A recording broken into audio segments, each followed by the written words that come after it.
ነዛ ዋዕሮ ጓል ናስካ ጣቅዑለይ ዕምባባ ሃቡለይ ሓፊልኩም ስታንዲንግ ኦቬሽን ዝግባእያ ምክንያቱ ሙሉእ ብሙሉእ ኤርትራውነት ዝለበሰት ልዕሊ ኩሉ ድማ ነቲ ዝበለፀ ደርፊ ናይ ሃገርና ብምዕቡል ብዘመናዊ መንገዲ ቀሪፃ ኣብ ዝበለፀ ስቴጅ ካልእ ኩሉ ይፈትወኪ የፍቅረኪ ዝብል ደርፊ ክትመርፅ ትኽእል ነይራ በቲ ነታ ዝረኸበታ ስፖትላይት ሃገረይ ሃገረይ ብዝብል ናይ ባርያ ደርፊ ክትገብራ ምኻላ ንዓዓ ልዕሊ ኩሉ ድማ ንወለዳ ዓብ ክብረለኒ ከመይ ዝበሉ ንፍዓት ቆልዑ ንዕቢ ከም ዘለና ኣብ ደገ መርኣያ ናቱ እዝዩ እዞም ከምዚ ዓይነት ትገብሩ ዘለኹም ድማ ካብዚ ንሰማ የቐኒየልና ክብረት ይሃበልና ኣጣቅዑለይ ነዛ ቆልዓ ኣብ ዘላቶ ከይድኩም ድማ ስፖርት ግበሩለይ ናይ ብሓቂ ደስ ዘብል እዩ ኣብ ሶሻል ሚድያ ሓልፍ ከለኹ የርየያ ኣበይ ናይ ሃገር ኣብ ንርወ ይመስለኒ ቢግ ኮምፕሊመንት ክብለኩም ይደሊ ናይ ብሓቂ ኣብዚ ሕጂ ዘለናዮ እቲ ኤርትራውነት በቢ ዘለዎ እናተኮልዐ ድመፁ ዘሎ መዓልታዊ ሓድሽ ፍሉይ ነገር ኢና ንርኢ ዘለና ዝሕጉስ እዩ ኣብ ደገ ተሰዲድና ፋዕፋዕ ኢልና ንጠፍእ ዝመስሎም ዝነበረ ቦይ ዲስ ኢዝ ኣሜዚንግ ኣብ ዘላቶ ድማ ክብረት ይሃበልና ንዓዓን ወለዳ ኣይሆፕ ዓወት ድማ የምነየላ ብጉዕዞኣ እናበልኩ ኣብቲ ናይ ሎሚ ዜና ክምለስ ኢና ብርግፅ ብዛዕባ እዛ ርእስቲ ኣብ ድሕሪት ክዛረብ ስለ ዝኾንኩ ዓለምና ኣብ ከመይ ደረጃ እትያ ከም ዘላ ትስሕትዋ ይመስለንን ስለዚ ፕሊስ ላይክ ግበሩ ሸር ግበሩ ርእቶኹምን ሓሳብኩምን ኣብ ታሕቲ ግደፉ ነዛ ጓል ግን ሽማ ጠቂስኩም ከይመጎስኩም ከይተሓልፉ ኢለኩም ኣለኹ ሕጂ ግዜ ከይወሰድኩ ናብ ናይ ሎሚ ትሕዝቶ ክሓልፍ እየ because I have so much content to cover ናበይ ገፅና ኢና ንኸይ ዘለና Ceasefire between the United States and Iran set to expire this week is under pressure this morning amid renewed threats, escalatory actions, and a continued standoff over the Strait of Hormuz. Over the past 70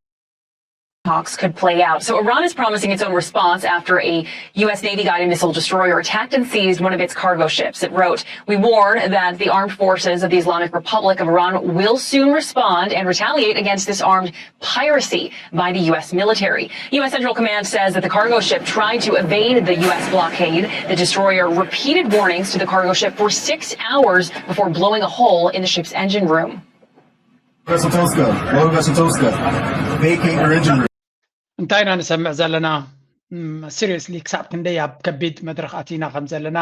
ንምግንዛቡ ጥራየ ዘምፃልኩም ዘለኹ ምክንያቱ ነዛ ቪድዮ እናገበርኳ ከለኹ ገለ ክፋልናታ ተቐይራ ክትህሉ ከም ትኽእል ግምት ኣለኒ ቢካዝ እቲ ኩነታት ኣዝዩ ቀልጢፍ እዩ ዝቀያየር ዘሎ ብፍጥነት እዩ ዝቀያየር ዘሎ ኣብዚኣ ሕጂ ነዛ ቪድዮ ኣብ ዝገብረሉ ዘሎ ሓበሬታ ክበኩም ትኾይነ ኣሜሪካ ናይ ኢራን ታንከር ሓንቲ ዓባይ መርከብ ናይ ፅዕነት ጠጠው ከብልዋ ትእዛዝ ሂቦም ስለ ዝኣበየትና ሓሪምና ሽዑ ድማ ሰራዊትና ከይዶም ተቆፃፂሮም ኣለዉ ዝብል ዘረባ ነቲ ክግበር ዝሓስቡ ዝነበረ ዝርርብ ኣብ ምልክት ሕቶ እትይዎ ከም ዘሎን ኢራን ክሳብ ሕጂ ክትሳተፍ ዲያ ይትሳተፍን ኣየ መልሲ ሃበትን ኣላ ኣብ ልዕሊኡ ድማ ብድሮናት ናታ ግብረ መልሲ ትህብ ከም ዘላ ድማ እዩ ዝንገር ዘሎ እዚ ማለት ድማ the situation is getting very very volatile ናይ ብሓቂ ልክዕ ከምዚ ፈሓመን ንጨይቱን ኩሉ ኣዳሊኻ ላምባ ቀስቂስካ ኣሉሲ ክሩቢት ሒዝካ ደው ኢልካ ከም ዘለኻ እዩ ስለዚ ናይ ብሓቂ እቲ ኣብ ነፍሱ ኣብ ዝኾነት ይኹን ግዜ ክፍንጀር ከም ዝኽእል ኢና ንርኢ ዘለና ኣብ ልዕሊኡ ድማ ሰዓት ክንደይ ከም ትውልዖ ድማ እቲ ምቁራፅ ተኽሲ ተባሂሉ ዘሎ እውን ገረብ ኣለዎ ናው ኢማራት ዘገርም ትሕዝቶ ኣለኒ ብዛዕባ ኢማራት ሎሚ ሓደ ካብቲ ኣብ ከባቢና ክንሪኦ ንኽእል ነገር እውን ብፍሉይ ክንዛረበሉ ኢና እሱ ግን በዚ ሕጂ ዝዛረበኩም ዘለኹ መልክዕ ምስ ረኣኻዮ ጥራይ በይኑ እቲ ዜና ትርጉም የብሉን ኢራንን ኣሜሪካን ከም ብሓድሽ ኣብ ዓብ ኩናት ክኣትዋ ከም ዝኽእላ ኣብ ከቢድ ዝኾነ ምፍጣጥ ኣለዋ ኣሜሪካ ድማ ፀብለልትነት ዝነበራ ወይ ኣለኒ ኢላ ተኣምኖ ዝነበረት ይርአ የለን ዶናልድ ትራምፕ ነርቨስ ከም ዘሎን እንታይ ይገብር ከም ዘለውን ርግፀኛ ኮይኑ ውሳነታት ይወስድ ከም ዘየለና ንርኢ ዘለና ንኢራን ኢዳ ክጠውያ ይፍትን ኣሎ ግን ፈንፀግ ኣቢሎም ድማ መመሊሶም ይሃርምዎ ኣለዉ ናበይ ገፁ ክበፅሕ እዚ ጉዳይ nobody knows with drone attacks after the US seized an Iranian-flagged cargo ship in the Gulf of Oman. እዚ እቲ ብለይቲ መፂኦም ዝገበርዎ እዩ እቲ ኤርቦርን ዝበሃል ናይ ኣሜሪካ ካብ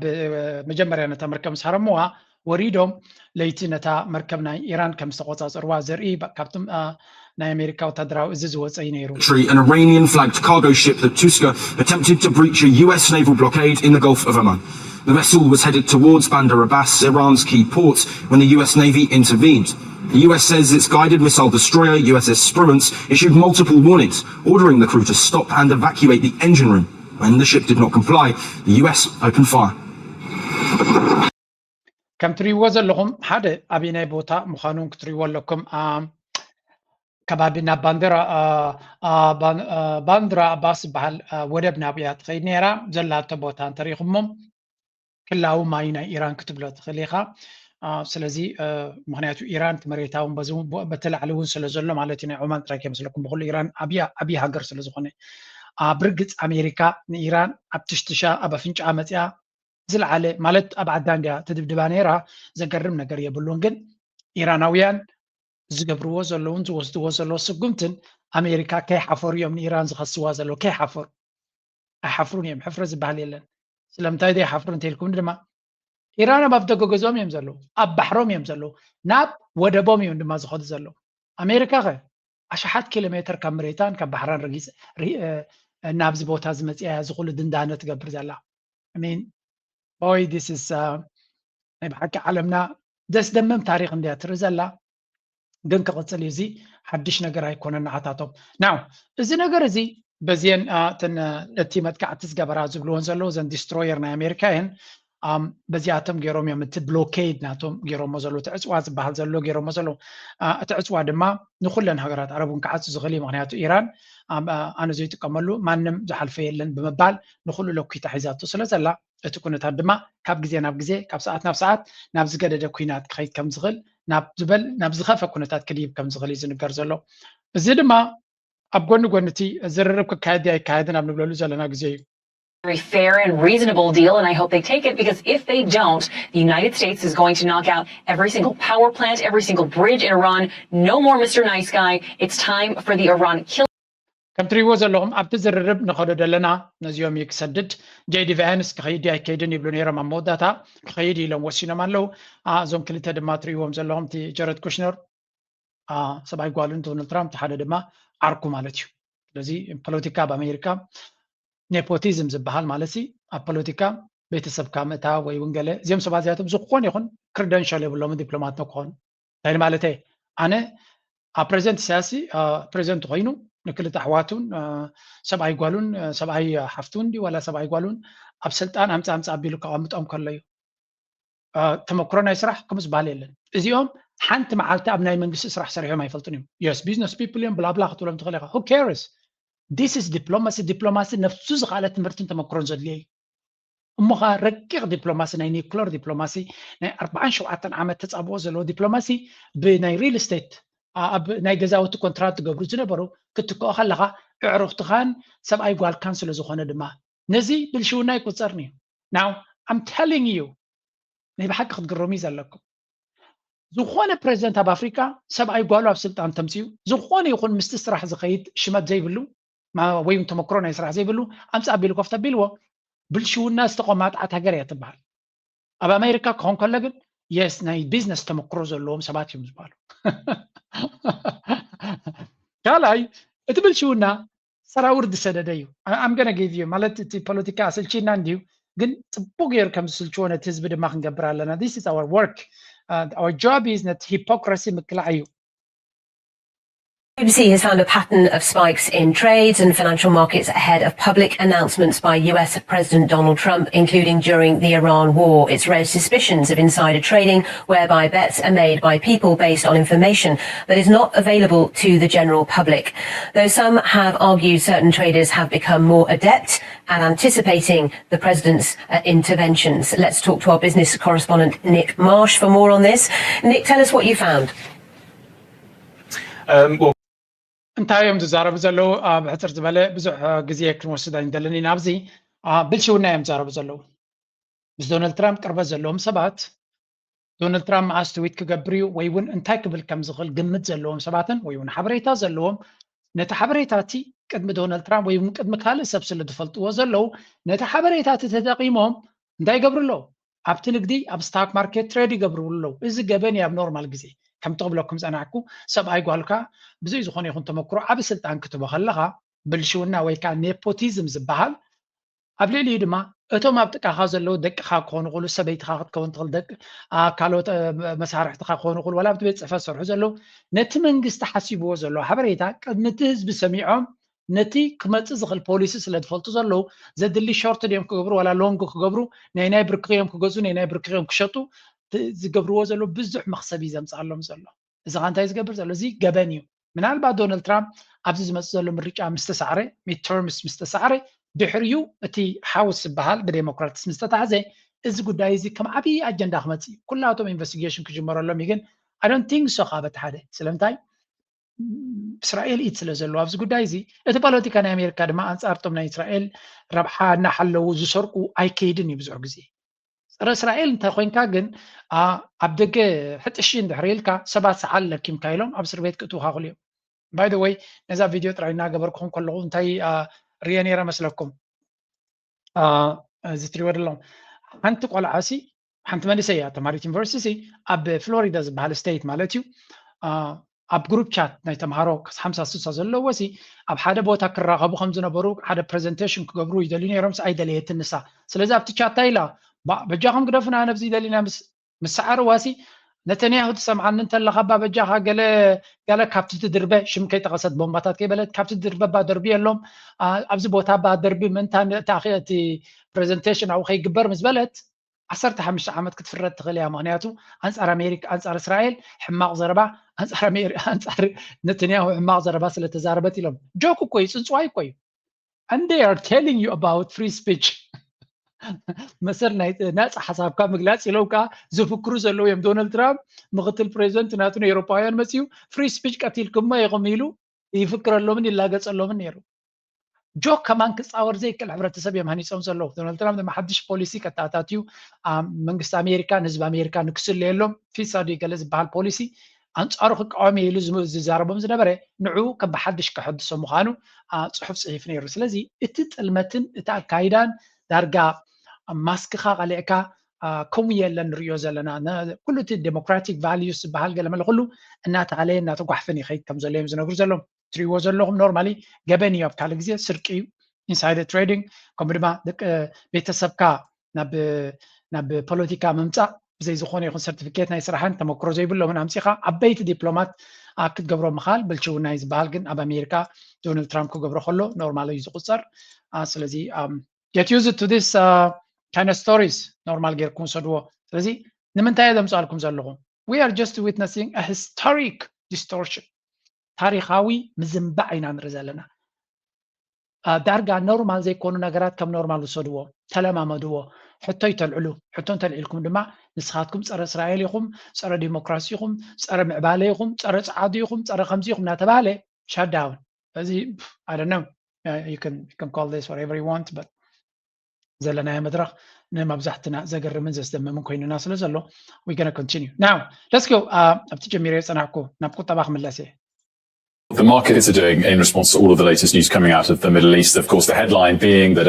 a commercial Iranian ship was seized by the US and questions over whether the next round of peace talks are going to go ahead or not. Unsurprisingly, oil prices are up off the back of that. They're up about 5% to $95 on Brent. We're starting with a 5-day chart because it really captures the good news as well, the move that we got off the back of the good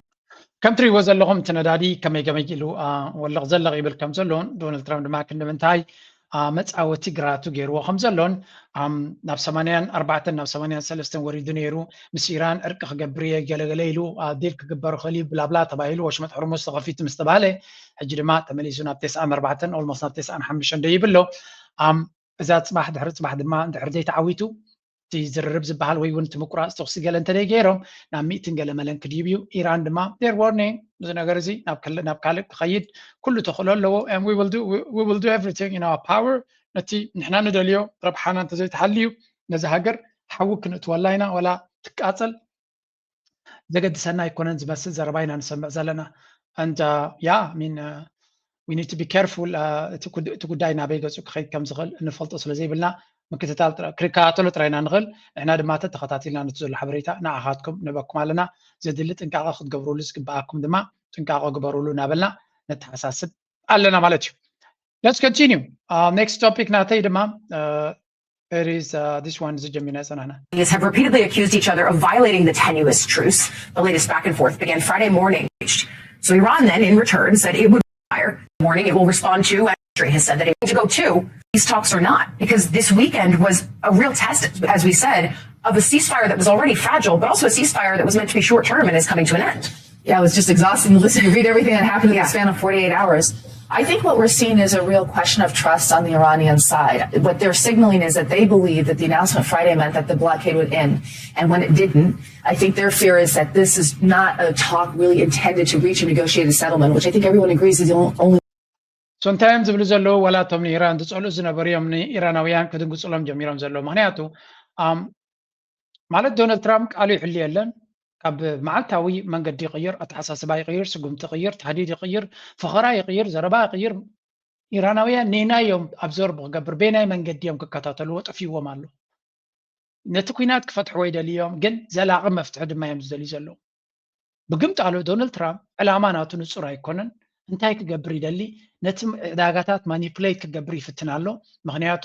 በቲ ትክክለኛ ንሱ ክኸዶ ዝደሊ ዘሎ ነቲ ኩናት ከናውሖ ወይ ናብ ከቢድ ኩናት ክኸይድ ዝኽእል እንተኮይኑ ስቶክ ማርኬት ክራሽ ክገብር እዩ ነዳዲ ድማ ናብ 150 እውን ክኸይድ ይኽእል እዮም ዝብሉ ዘሎ ኣብይ ዘሎ እኳ ግዳ ሓቂ ዝትሪእዎ ዘሎም 95 ዝብለኩም ዘለኹ ኣብ ስቶክ ማርኬት እቲ ፔፐር ፕራይስ እዩ ኣብ ወረቐት ትሪኦ ዋጋ እዚ ኣብ ስቶክ ማርኬት ትሪኦ ዋጋ እዩ ተሓቀኛ ዋጋ ነዳዲ ንፋብሪካኻ ዘድሊ ንነፋሪትካ ዘድሊ ንመኻይን ዘድሊ ንሕርሻ ዘድሊ ካብ 120 ክሳብ 150 እዩ ዘሎ ዋግኡ ከከም ኳሊቲነቱ ስለዚ ማራይ ፀገም ዘሎ ናይ ነዳዲ እዚ ንሳቶም በቲ ኮንፊደንስ ዶናልድ ትራምፕ ዝፃወቶ ዘሎ ጌም ዋጋ ነቲ ኮንፊደንስ ክፈትሖ ስለ ዝኽእል እሞ ነዳዲ ድማ ኣብ ዓለም ስለ ዘሎ ብሰንኪ እቲ ሕማቕ ምስሓሓብ ይተዓፅዩ ዘሎ ካብ ዝብል ተበጊሶም እዮም ዝገብርዎ ዘሎ ንሪኦ ዘለና ኩነታት ግን ናይ ብሓቂ ዋላ እውን እቲ ኮንፊደንስ ሪቢልድ ንክትገብሮ ይከኣል ድዩ ዝገደደ ድማ ናብ ዝገደደ ኩናት እውን ክእቶ ስለ ዝኽእል እንታይ ከጋጥም ይኽእል ከም ዝትሪእዎ ዘለማ ዝፈቐራረይዎ ድሕሪ ربع عند حرديت تانوس دليو زلون تديرهم لي نخل كدم سيف لالو كم قبل ما تصير عندما كابتبوتاتي تفوي بللو دام كانت ركم أبزي كبابي خليج هجرة زلهم شمت قيسم سعودية زلهم إمارات زلهم قطر زلهم بحرين زلهم كويت زلهم نفسهم كتوصوات دلي تخونكم وصو مهنياتو نعاخاتكم كم جهو جيرون وق كدالو يدالو كم زلون فلت علينا وقد ما زي ترفيو هنا دما كم تقد محجز قبرنايو انتاي كم نقبر ننقركم علينا كاب بحجي تنكا قبرو زبل زربان سمع لنا بحكي متكونتات نبي خيديو نيكست ستيب ناتو انتاي كون كم ستري وزل لهم بحفشة هاجر بتويتر انديات محاضر State media, however, are issuing suggestions that Iran might not participate in these negotiations. It is worth reminding our viewers that the current temporary ceasefire is set to expire in just 2 days. Carly, Todd. All right, Alex Hogan live for us in Washington. Alex, thank you. Let's bring in former U.S. Central Command Director Toka Chino. Do you think that is true or bluster coming from the Iranians? Well, it's hard to tell with Iran. You know, they lie, they obfuscate, they delay, and they're looking to delay the next round of this war. They're looking to delay the continuation of these bombings. It's hard to tell where they are exactly. I think another confounding factor here is that nobody that's part of negotiation. أتذكرم سنتاي بلالو زعج إيران أبتي قطرة أبتي زررب عين ساتفني نازلو زلو يجانو اليوم دلو يحسوا اليوم زلو كتالو اليوم تفتنو زلو كمي ولا حقهم يوم تقول لا مدعي متهمو كتفلتو ما يدخلني خا مخنياتو حسوتن متهللتن مدناقرتن سلازخوني بال دونالد ترامب كوي بريزنت راتو دونالد ترامب كلا غلب كوي متي زلو أنت مني كحفروا لهم أنت حفروا لهم دبلوا لنا مالت سبق على هاجر أبقى عالم زلو بوليتيكيات يحسوا يوم نفلتنا حسوت أكلنا بوليتيكا مغان بوليتيكا مالت كلا يشوف حسوتي كم دونالد ترامب جن ماسك قليو ولا حنت متحزين رغبلو حسا وجنا إيرانا مين في نوت هلمي يعني بوليتيكا كندي دونالد ترامب يحسوا أينو أبو كتبلوني هم جن أبو كندو ميكروفون يمتسني دونالد ترامب صبوا غيرنا أبو زحلفو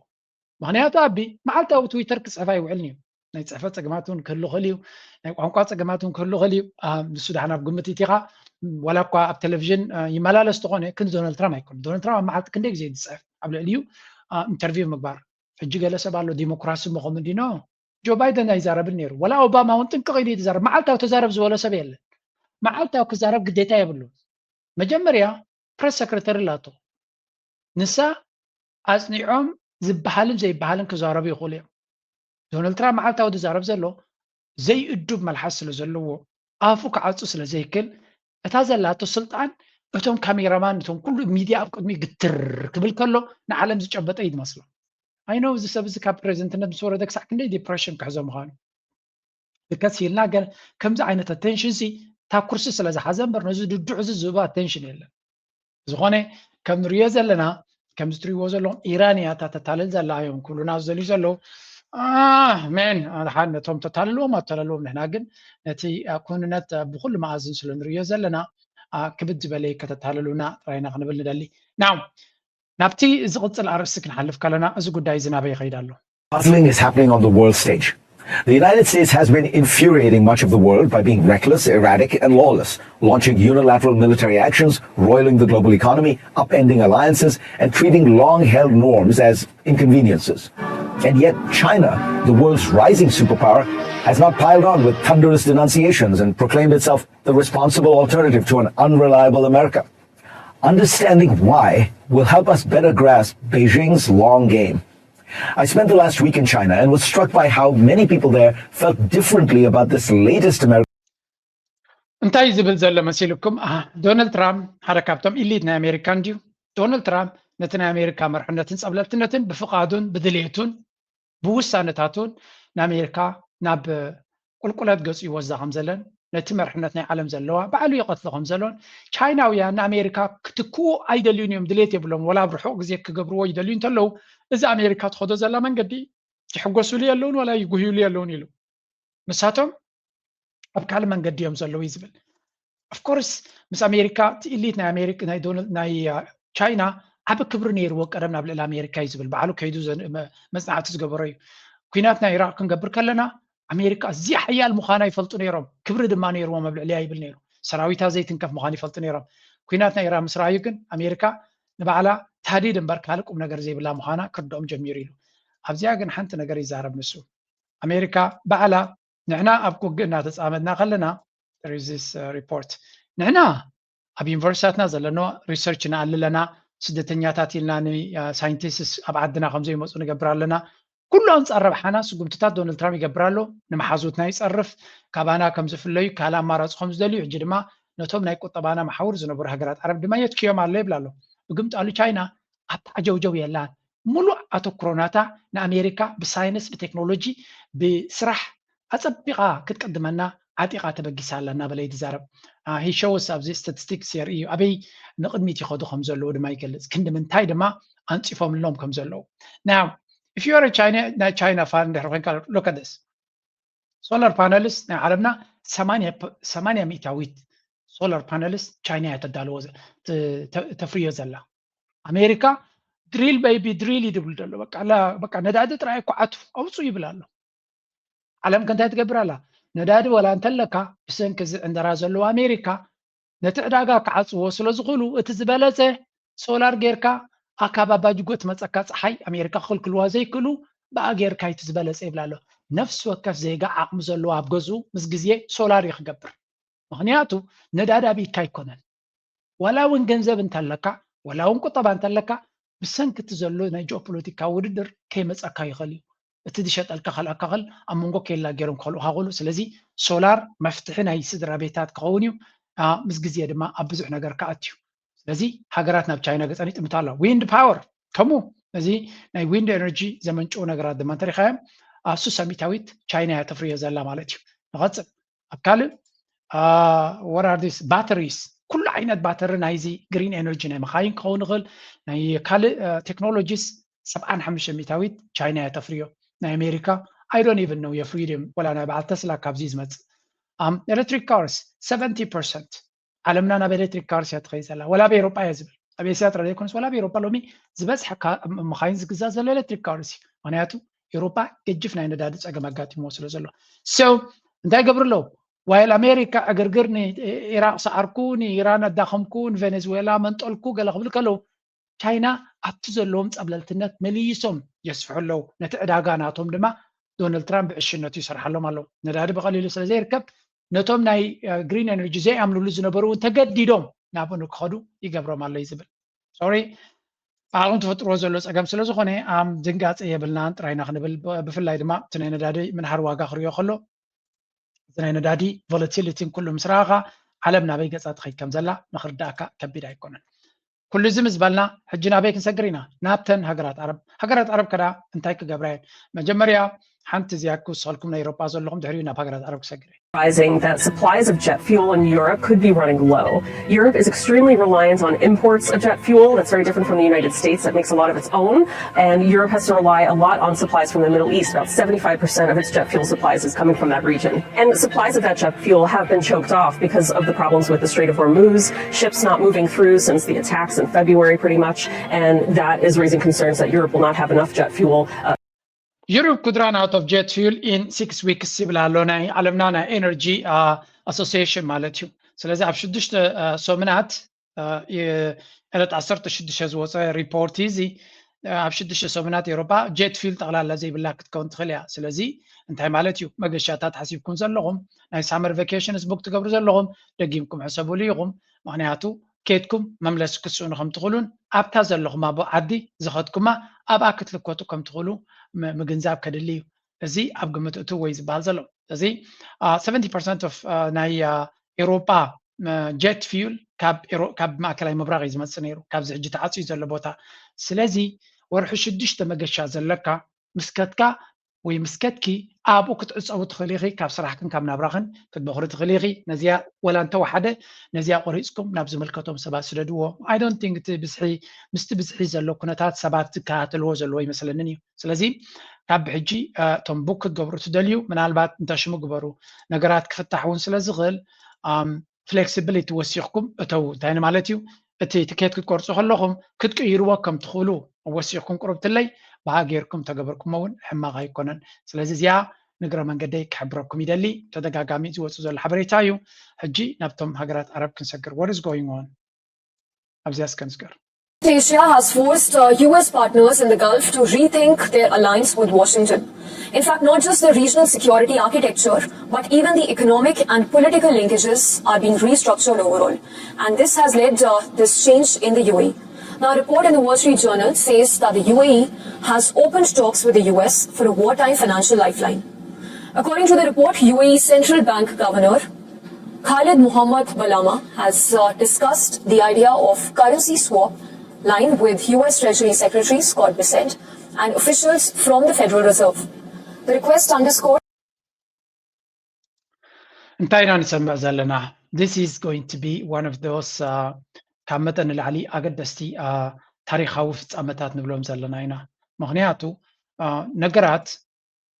ክንምንታይ ክሽፍኖም ትኽእል ኣብ ክሽፍነሉ ዘይትኽእል ደረጃ ድማ ክትበፅሕ ትኽእል ኢኻ ስለዚ UAE ኩነታት እናኸበዳ ይኸይድ ስለ ዘሎ እቲ ቁጠባዊ ማሕንቆታት ኣጋጢሞን ዘለና ኢማራት ማዕረክ እንደይ ኣብዚ ኣብ ቀርኒ ኣፍሪካ ብትፃወቶ ኣብ ልዕልያ ብዙሕ ፀልእስ ከም ዘለዎ ሰብ ይፈልጥ እየ بحماق عينك كم تتمتن جن نتسأل إن كان سميت كان أو نصف بيركا كاب كلنا بهجرات عرب زلوا زبالة قطبة زنبرة زحية لو قطبات زعبي ريزيرف زنبرة إمارات يانيرا الجنتاي قاد مالو اتزعبي قطبة زبال زنبرة اتزخفة أو دقة كود زغل هاجر مخانو ينقرالو بلومبرج وول ستريت جورنال أبكالت عبيت مسئلة توصي خمسة له ناب أمريكا تنبركيهم began talks with the US about a financial backstop in case the Iran war plunges the country into further crisis. Wall Street Journal زوجي and then ساتم كابكالوتون كم زرا حبوا يمسون كروزالو انتايم زولو إمارات ني أمريكا تتلمن جميرة الله انتايلا تلمن زلاك بغلطة من قد يزر إذا كنتات كوينات انت غطيلو نحنا كنت أورين خلينا سلازي ናይ ዶላር ፀገም ከጋጥመና ስለ ዝኽእል ኣሜሪካ ርድኤት ክትበና ኣለዋ ደገፍ ክትበና ኣለዋ ባክስቶፕ ማለት ድማ ካብቲ ከጋጥም ዝኽእል ንኣብነት ዕዳ እንተለካ ወይ ዝኾነ ገዛ ገዚኻ ነርካ ብዝኾነ ይኹን ኣጋጣሚ ምቅፃል ዲያጋጢሞ ገለገለ እቲ ንብረትካ ክሰርሕ ስለ ዘይከኣለ ቁልጡፍ ዝኾነ ምንቁልቋል ናይ ገንዘብ ምስ ኣጋጠመካ እንድሕሪ ገንዘብ ዘይረኺብካ ነቲ ገዛ ክወስድዎ ስለ ዝኽእሉ እስኻ ካብ ቢዝነስ ክትወፅእ ስለ ትኽእል ሳምባዲ ሃዝ ቱ ካም ኢንሹራንስ ማለት እዩ بعثر زبالة أتي نعاء كتك تخلق على إنشورانس كونونا يوم دول زلوا نحنا كين ودقسي إنشورانس كونونا زمالة تاي مالتي عند حري تكونتات بزعج زلوا انتقصيلو ኢማራት ኮላፕስ ክትገብር ከም ትኽእል ተረዲዎም ኣሎ ብዙሕ ገንዘብ ካብ ተዓዲ ይሃድም ከም ዘሎ እቲ ዝሃድም ዘሎ ድማ ጽባሕ ንጎ ኩናት ጠጠው ድሕሪሉ ክምለሱን ኣይኮነን ቀልጢፉ ድምለስ ኣይኮነን ምክንያቱ there are always processes ሓደ ሚሊዮነር ማልቲ ሚሊዮነር ገንዘቡ ወሲኑ ናብ ሓደ ቦታ ክወስዶ ከሎ immediately ገንዘቡ ኣምፂኡ ንጽባሕቲ ይምለስን እዩ it takes time እንተተመሊሱ ድማ ስለምንታይ ካብዚ ቦታ እዚ ኸይዳ ኣሎ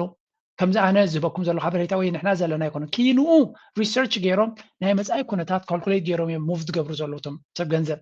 እዚ ድማ ንኢማራት ይረኣዮም ኣሎ ሓደ ተኣክቲቭ ወር ወላ ቀሲሎም ክዓብዩ 8 ወይ 6% ይዓብዩ እንተነይሮም ወላ ብ0.1% ክዓብዩ ነገር ክኽፈት ክኽእል ኣሎ ክኽፈት ግን ኣይኮነን ሕማቕ ዘሎ ሰብ ግን እንታይ ክገብር ኢኻ ትልምኖ ትጽበዮ ተለሳሊሱ ክኸይድ ኢኻ ትጽበዮ well I don't think እዚኣቶም ኣብ ከምኡ ዘለዉ ኣብዚ ስምዕዋ ሓንቲ ሚኒስተር ናይ ተዓዲ ዝገበረቶ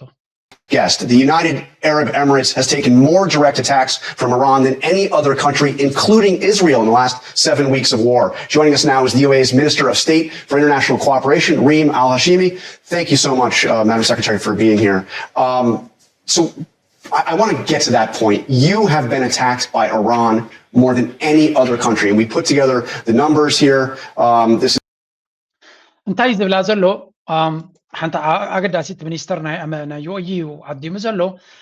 ኣብ ዲፕሎማሲ ኣብ ኣሜሪካ ክገብሩ ይፍትኑ ስለ ዘለዉ ኢማራት ኣብዚ ኩናት ናይ ኢራን ዝበዝሕ መጥቃዕቲ ዝወረዳ ወላ እውን ካብ እስራኤል ንላዕሊ መጥቃዕቲ ዝወረዳ ኢማራት እያ ነይራ እቲ ቁፅሪ ድማ ንዩኤኢ 2819 ሚሳይላትን ድሮናትን ደሚርካ ማለት እዩ እስራኤል ዳርጋ ፍርቅናቶም እዩ ወሪድዎም ክበሃል ይከኣል ድሕሪኡ ስዑድያ እንተሪኢኹሞም ኣዝዩ ኣፀቢቑ ካብ ናይ እስራኤል ይውሕድ ግን ብዙሕ እዩ ኩዌት ንእሽተይ ስዑድያ ሕጂ ዓብ ሃገር እዩ ንዓብ ሃገር ጀስታ ዳርጋ ይተሃረመትን ዝበሃል ንስዑድያ ብኸም እዩ እስራኤል ንእሽተይ ሃገር እዩ እዚ ከቢድ ነገር እዩ ንኩዌት ጫቑት ሃገር እዩ ከቢድ መጥቃዕቲ ድማ እዩ ነይሩ እዚ ቀጠር 730 ረይዎ ባሕሬን 717 ንባሕሬን ሕጂ ካብ ናይ ቀጠር ኣፀቢቑ እዩ ዝዓቢ ምክንያቱ ቀጠር ካብ ኩዌት ኣፀቢቑ እዩ ዝዓቢ ካብ ባሕሬን ኣፀቢቑ እዩ ዝዓቢ ኢራቅ እተን ካልኦት ድማ ጆርዳን ገለመለት ትሪእዎን ኣለዎ ስለምንታይ እዩ ዘጋጢሙ ስለምንታይ ክንዲዚ ዝኣክል መጥቃዕቲ ኣብ ልዕሊኹም ክወርድ ክኢሉ You know them well. You have been attacked more than Israel, more than Saudi Arabia. Why has Iran aimed so much firepower at the UAE? Thank you very much, John, for having me. Well, in 40 days, we were attacked a little over 2,800 with 2,800 missiles and drones. And for us, it's very clear that they've chosen to go down this path because we are everything that they're not. We're a model of economic prosperity. We have 200 nationalities that live there. We have religions and cultures from all around the world. We used our oil wealth to build an economic powerhouse. They used their wealth for nuclear programs that are nefarious, for missiles, drones, proxies, etc. So stop. እንታይ ትብላ ኣላ መሲልኩም ስለምንታይ ኢራን ንዓኹም ብከምዚ መንገዲ ታርጌት ክትገብረኩም ክኢላት ንዝብል ሕቶ መጀመርያ ንሕና እቲ ንሳቶም ክኾንዎ ዘይከኣሉ ሞዴል ስለ ዝኾንና እዚ ማለት ብዙሕ ህዝቢ ዝቕመጠልና ቁጠባናትና ንላዕሊ ዝኸደ ምዕባልን ብልፅግናን ዘለና ብዙሓት ዓሌታት መፂኦም ዝነብሩላ ገንዘብና ድማ ናይ ነዳዲ ገንዘብና ድማ ኣብ ትሕቲ ቅርፂ ናብ ቁጠባ ናብ ኢኮኖሚ ጌርና ምዕባለ ዘምፃና ኢና ብግምጣሉ ኢራን ነቲ ገንዘቦም ናብ ኒኩለር ናብ ባሊስቲክ ናብ ግብረ ሽበራ ናብ ካልእ እናገበሩ ንሰብ ከሳድዱ እዮም ዝፍትኑ ዘለዉ ስታፕ ዴር የስ ተቅርፂ ሃኒፅኩም ኢኹም የስ ቁጠባናትኩም ሃኒፅኩም ኢኹም ግን ገንዘብ በዚሕዎ ኣብ ካልእ ቦታ እናኸደ ህዝቢ ዘሳቂ ዘሎ ኢራን ዲ ወላ ኢማራት መልሲ ካባኹም ክፅበየቶም ተኸታተልቲ ኢራን ወላ ድሓንስከቶም ደገፍቲ ናይ ኢራን ዘይኮንኩም ከማን ሕሰብዎ ኢራን ሑቲ ትድግፍ እያ ሕዝብላ ትድግፍ እያ ኣብ ኢራቅ ዘሎ ትድግፍ እያ ገለ እንተኢልካ ሕዝብላ ዶ ኩናት ትገብር ኣሎ እስራኤል ዘይኮነ ዝጭፍጭፋ ዘሎ ንሊባኖስ ሑቲ ደውግእ ገብር ኣሎ ንሑቲ ክድምስሱ ዘይኮነ ተኣኺቦም መፂኦም ነይሮም ኣብ የመን ድማ ዓብ ቦታ ሒዙ ዝነበረ ኢማራት ዘይኮነ ዳሓርካሱ ንግደፎ ሊብያ መን ዝርብሻ ዘሎ ንየመን ጥዋዕ ዓቢልዋ ዘሎ መን ንሶማልያ ጥዋዕ ዓቢልዋ ዘሎ ኣብ መወዳእታ ድማ ደሚርካ ንሱዳን ኣይትብላዕ ኣይትስተገይርዋ ዘሎ መን ስለዚ ጓል ኣንስተይቲ ሰዲዶም ኣብዚ ቦታ እዚ ኢማራት ክሳዕ ክንደይ ክፉት ሓንጎል ከም ዘለዎም ንኸርእዩ ዘርእይዎ ዘሎ ኩነታት ግን ሰብ ገጢሞ ወይ ትሽጣራ ምናልባት ነቶም ቡመር ዝበሃሉ ደቂ 67 ኣብ ቴሌቭዥን ኮፍ ኢሎም ዝርዩ ካልእ ሓበሬታ ዘየንብቡ የምኩም በዚ የተሃልልዎም እዮም أتي من سي نشتي أب سوشيال ميديا زلوا قلنا تحقق فليتوي سلازي حجون أنتو خلنا إيران خاصة يكمل لكم دليل إيران يحجوا كينات تجميرو مي مراتك قبروا مخانو كتفلت على كذا سويد من أمريكا زلوا من زلوا حجوا كينات تجميرو إيران كتشوفوا مخانا فليتو مالو that's it بس إيران قطر انتاي جيرا دحرستو السنة جزي إيران دويلهم سوري أنا مساهم بأسيا بلنا يحريو أي تهرمون علو نالبات نيشتي الشماوي يبتقعتي قبروا لهم اللقون زياتهم جن هلق نا إسرائيل لك إسرائيل تقول زربايهم زاد زدوق ما بزنت سميكم. Whereas we tried to become and have become an international global responsible player, they are a pariah state, and they wanted to break that model, but they underestimated our resolve. So how concerned are you that at the end of this process, even if there is a deal, that Iran will retain the power to continue once again to attack the UAE? So we're very concerned because we believe that it's really important that as part of a neighborhood that one is in, that you have neighbors that don't just launch these types of weapons against fellow neighbors. I don't know if you're aware, John, but over 90% of all of their targets was actually civilian infrastructure. So they weren't just going after the U.S. bases or U.S. facilities? Not at all, and not even the U.S. bases where nothing was actually fired from the U.S. bases, right? So they really wanted to break what it was that made the UAE special, which is this incredible model of prosperity and tolerance. Now, what we're looking at moving forward is how do you live with the reality of geography in a neighborhood that still holds and upholds not just international law, but also how are we going to be able to حجي انتهي زبلا زلو انتهي مو حجي ولا سلام انت تغيروسي نابي قصكم يموت كدو مخنياتو سلام كغبرتو خينو نكو اغبابالو ايران دمامز زلو حيلي اندحري ناي سلام سمع تغيروسي كماي كغبرلكم يلمسي نو سلام زغبرسي وحسنا زلو كونالو ايران نيوكلير زي بلا ناي باليستيك كنتاتا لوطو تغيرلو exactly إسرائيل زدليو زلو condition سيمز قبر زلو إيران دما نعوك تقبر تلوتي كونتن أمريكا ونكندو كتجدد عقمية بالله أمريكا دونالد ترامب زاربو زلو رجيم تشنج قالوا وديه يبلالو تراي نيوكلير هابوني زلو سونكم ويكونن وخالا زراربا إمارات حتى زل حتوتات كابت إسرائيل حتى زجدد حتوتات زدما نتنياهو زدليو نقر سلو زخوني إيرانوي كقبرو يكون أمريكا كندو عين دليلات يبلع بخالق قمت على دما إيران نس ني إمارات نوح وان تارجت كجبراكم تخلينا نرزالنا. And this is going to be the most fundamental important. لما تاكم نبلوك مالنا. إزي أبكرنا أفريقيا أبترى خلوي. أبكرنا أفريقيا زربات زربو زلا أبترى خلوي. مغنياتو إمارات زلوا كبري زلوا كنتات كابز عجز أتياتو زلا كتوص دي أتوصن أنت وصي أخا بيناي ملكي أكتوص. بيناي ملكي أنت عينت أقمع إزاي أكتوص. زلوا وادنا يكو طباخ قط الخلدي. مغنياتو تنادي نابنت قطر كينات تتودي قطر نبصبوك تملس تخليها معناته عبك فالنا يتوداتا كاب LNG كاب غازنا تايدمت لازم غازنا بعدا كانت تمليسو they will make a lot of money إمارات جنزبهم نداز نيش تكفالي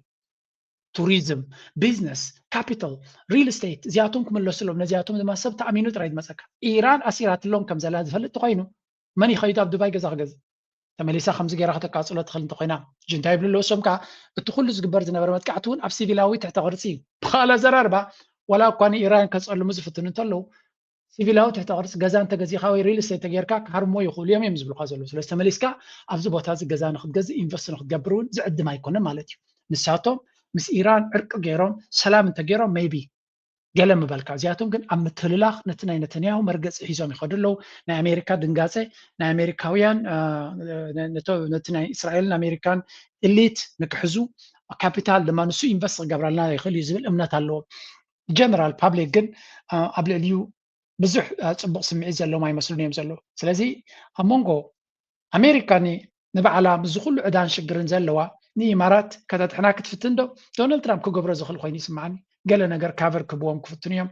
كابز عجز اللو عزقتين خوص قال كدقفوم مغليهم باي ذا واي انت داي غيركم مخا مفرار غيرهم لالو دحر زي غيركم نزينا حتىكم زلنا ناب تشاينا هنكيدنا يلو مالو في ورا سعرات ناب تشاينا خيدو من بريزنت شي ترخيبو خمس نبر زكريب زعبو تزراري بزبل اي نبرنجن ركب غيرهم كم زنبر سلازي ناب تشاينا ناب امريكا ناب كلتيو كيدو مالو and this is also one of the مستغلوا اني امارات بحماق تصلوا كتموتات تخل بعيني بخال منقد كتريهم كلها كنا منتاي ربقت كم زلوهم ون نقرات ابربحهم ساعه كندي مس كل ولا ምስ ዲያብሎስ ንክሰርሑውን ፀገም ዘይብሎም ምዃኖም እዚ ድማ ነፍሱ ዝኻለ ብዙሕ ነገር ክትዛረበሉ ትኽእል ነገር እዩ ናው አብይ አሕመድ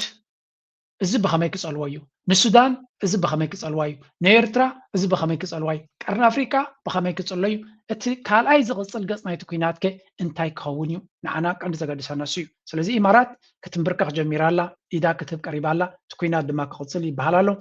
ዝቕፅል ንቀርኒ አፍሪካ እንታይ ክኸውን ቀርኒ አፍሪካ ድማ ነፍሱ ዝኻለ ካልእ ድራማ ኣለዎ let's go there ህዝባዊ ወያነ ሓርነት ትግራይ ስምምዕነት ፕሪቶሪያ ሙሉእ ብሙሉእ ከም ዝፈረሰ ዓውጆም 2.8 ሚልዮን ህዝቢ ዝመረጾ መንግስተይ ናብ ቦትኡ ክምለስ ወሲነ ኣለኹ ኢለ ኣለኹ ውሓት ነዚ ውሳነ ዘፍለጠም ሚያዝያ 7 2018 ዓመተ ምህረት ኣብ ዞባ ማእከል ከተማ ኣክሱም ዘካየዱ ስራ ኣኼባ ስዒቦም ሎሚ ሰንበት ኣጋምሽት ኣብ ዘውፅኦ መግለፂ እዮም ንኻልኣይ ዙር ፕሬዚደንት ጊዜያዊ ምምሕዳር ትግራይ ኮይኑ ክመርሕ ዝተሸመም ጀነራል ታደሰ ወረደ ሚያዝያ 6 2018 ዓመተ ምህረት ኣብ ዝሃቦ ጋዜጣዊ መግለፂ የህወሓት ውሳኔ ወደ ጦርነት እንገባለን ኮሚቴ ህዝባዊ ወያነ ሓርነት ትግራይ ዝተውሃበ መግለፂ እዩ ህዝቢ ትግራይን መሪሕ ውድቡ ህዝባዊ ወያነ ሓርነት ትግራይን ንሰላም ካብ ዘለዎ መትከላዊ እምነት ብምብጋስ ስምምዕ ፕሪቶሪያ ክፍፀምን ካብ ዝሓሊፉ እውን እቲ ስምምዕ ናብ ዘላቂ ናይ ሰላም ስምምዕ ክሰጋገር ዘይተሓለለ ፃዕሪ ክገብሩ ፀኒሖም እዮም በዚ እውን ብመሰረት እቲ ስምምዕ ብወገን ትግራይ ክፍፀሙ ዝግብኦም ኩሎም ገሊኦም እውን ቅድሚ ዝተቐመጠሎም እዋን ብምፍፃም ዝበለፀ ምትእማን ንክፍጠር ግብኦም ተዋፅኦም እዮም ልዕሊ ኩሉ ድማ እቲ ህዝቢ ትግራይ ንነዊሕ እዋን ዝተቃለሰሉ ከባድ ዋጋ ዝኸፈለሉን ልዕላዊ በዓል ዋና ስልጣን ምዃኑ ዘረጋገፀሉን ብዝመረፆ መንግስቲ ናይ ምምሕዳር መሰሉ ኣወንዚፉን ዝሓለፉ 3 ዓመታት ብግዜያዊ ምምሕዳር ክመሓደር ፀኒሑ እዩ መንግስቲ ኢትዮጵያ ድማ ብኣንጻሩ ንምሕፅንታን ትዕግስትን ህዝቢ ትግራይ ከም ድኽመት ወሲዱ ፀማም እዝኒ ብምሃብ እቲ ስምምዕ ከም መሳርሒ ካልእ መልክዕ ጀኖሳይድ ክጥቀመሉ ፀኒሑ እዩ ድሕሪ እቲ ስምምዕ ብቐጥታ ብወገን መንግስቲ ኢትዮጵያ ክፍፀሙ ዝግብኦም ኣይተፈፀሙን ሕገ መንግስታዊ ልዕላዊ መሬት ትግራይ ወሪሮም ዝሓዙ ሓይልታት ኣብ ክንዲ ምውፃእ ብዝተፈላለየ ኣገባብ የጠናኽሮም ኣሎም በዚ እውን ኣብ ትሕቲ ወረርቲ ሓይልታት ዝነብር ህዝብና ብሰንኪ መንነቱ ይቕተል ይእሰርን ይባረርን ኣሎ ክብል ገሊፁ ኣሎ በብዕለቱ ብጥሜትን ሕማምን ዝመውት ዘሎ ኣብ ማእኸላት መዕቀዊ ዝነብር ህዝብና ሓላፍነት ስራሕ ፕሬዚደንት ክቃወም መሰሎም ንስኻ ኣይቕበሉን በል ክብል ግን ኣይኽእልን ስግግር እንታይ ኢና ንሰምዕ ዘለና እዚ ኣዝዩ ታሪኻዊ ፍጻመ እዩ That's why ድማ በብዙሕ ዳይሬክሽንስ ምክንያቱ ብዙሕ ግዜ እንታይ ክንመርፅ ኢና እንደሊ ኣብ ግዜ ኩናትን ዕግርግርን ቀዳመይቲ ትመውት ሓቂ እዮም ዝብሉ ሰባት ነገራት በብዙሕ መንገዲ ክጥምዝዝዎ ስለ ዝፍትኑ ሓቂ ከም ዝመውት እዩ ዝኸውን ስለዚ እንታይ ክትገብር ኣለካ ንነገራት በብዙሕ መንገዲ ክትፍትሾም ክትክእል ኣለካ በብዙሕ መንገዲ ክጥምቶም ክትክእል ኣለካ በብዙሕ መንገዲ ክትምልከቶም ክትክእል ኣለካ this is also very important the statement እውን በአካል ከነሪአኩም ንኽእሊና ብፅሑፍ ወፂኡ ዘሎ statement እውን ከም ትሪእዎ ዘለኹም ሰለስተ ከምዚ ማሕተም ናይ ህወሓት ዘለዎ ካብ ማእኸላይ ኮሚቴ ህዝባዊ ወያነ ሓርነት ትግራይ ዝተዋህበ መግለፂ ዝብል እዩ ክንበብ ፀንሐ እውን ትሰምዕዎ ፀናዕኩም ንሱ እዩ ነይሩ እዚ ድማ ብዙሕ ጫውጫውታን ብዙሕ ዘረባን ብዙሕ ባእስን ፈጢሩ ዘሎ ጉዳይ እዩ ብትክክል ኣተርጉምና ክንሪኦ ከለና እቲ ዝዝረብ ዘሎ ዘረባን ካልእ እንደይኮነ እንታይ እቲ ትርጉም ናቱ መልእኽቲ ናቱ እንታይ እዩ እንድሕር ኢልካ ውዕል ፕሪቶሪያ ተወዲዩ ኣሎ ሶሪ ውዕል ፕሪቶሪያ ብልፅግና ንክፍፅሞ ንነዊሕ እዋን ለሚናዮ ክገብሮ ይከኣለን ክገብሮ ምኽኣል ግደፍ ወሱ ነቲ ኣፈራሚ ወይ እውን ተሳታፊ ናይ ውዕል ፕሪቶሪያ ንዝነበረ ህወሓት ሰሪዙ መሰል የብሉ ናይ ፖለቲካ ንክህሉ ኣብ ኢትዮጵያ ድማ ድምፂ ናቱ ክስማዕ የብሉን ብምባል ሰሪዙ ወይ ስለዚ ብልፅግና ነቲ ናይ ፅምዶ ስለ ዘለና ወይ ናይ ተጋሩ ድንጋፀ ስለ ዘለና ወይ ገለ ዘይኮነ ካብ ወፂኻ ኦብጀክቲቭሊ ማለት ነቲ ኩንነት ጥራይ ፍለጡ መን ኢኻ ትዛረቦ ዘለካ ደይኮንካ ኦብጀክቲቭሊ እንተሪኢኻዮ ህወሓት ጉድለታት ገለመለ ክህልዎ ይኽእልኸውን ኣብዚ ጉዳይ እዚ ግን ብመሰረቱ ንህወሓት ነቲ ውዕል ፕሪቶሪያ ዝፈረመ ንዑ ሰሪስካ ውዕል ፕሪቶሪያ ክቕፅል ኣይክእልን እዩ ንዑ ምስራዝ ጥራይ እውን ንህወሓት ገዲፍናየና ክብሉ ኣይገበሮምን ኣብ መወዳእታ ድማ ኣብቲ ውዕል ፕሪቶሪያ ዓንዲ ሕቆ ናይቲ ውዕል ፕሪቶሪያ እውን እቲ ግዜያዊ ምምሕዳር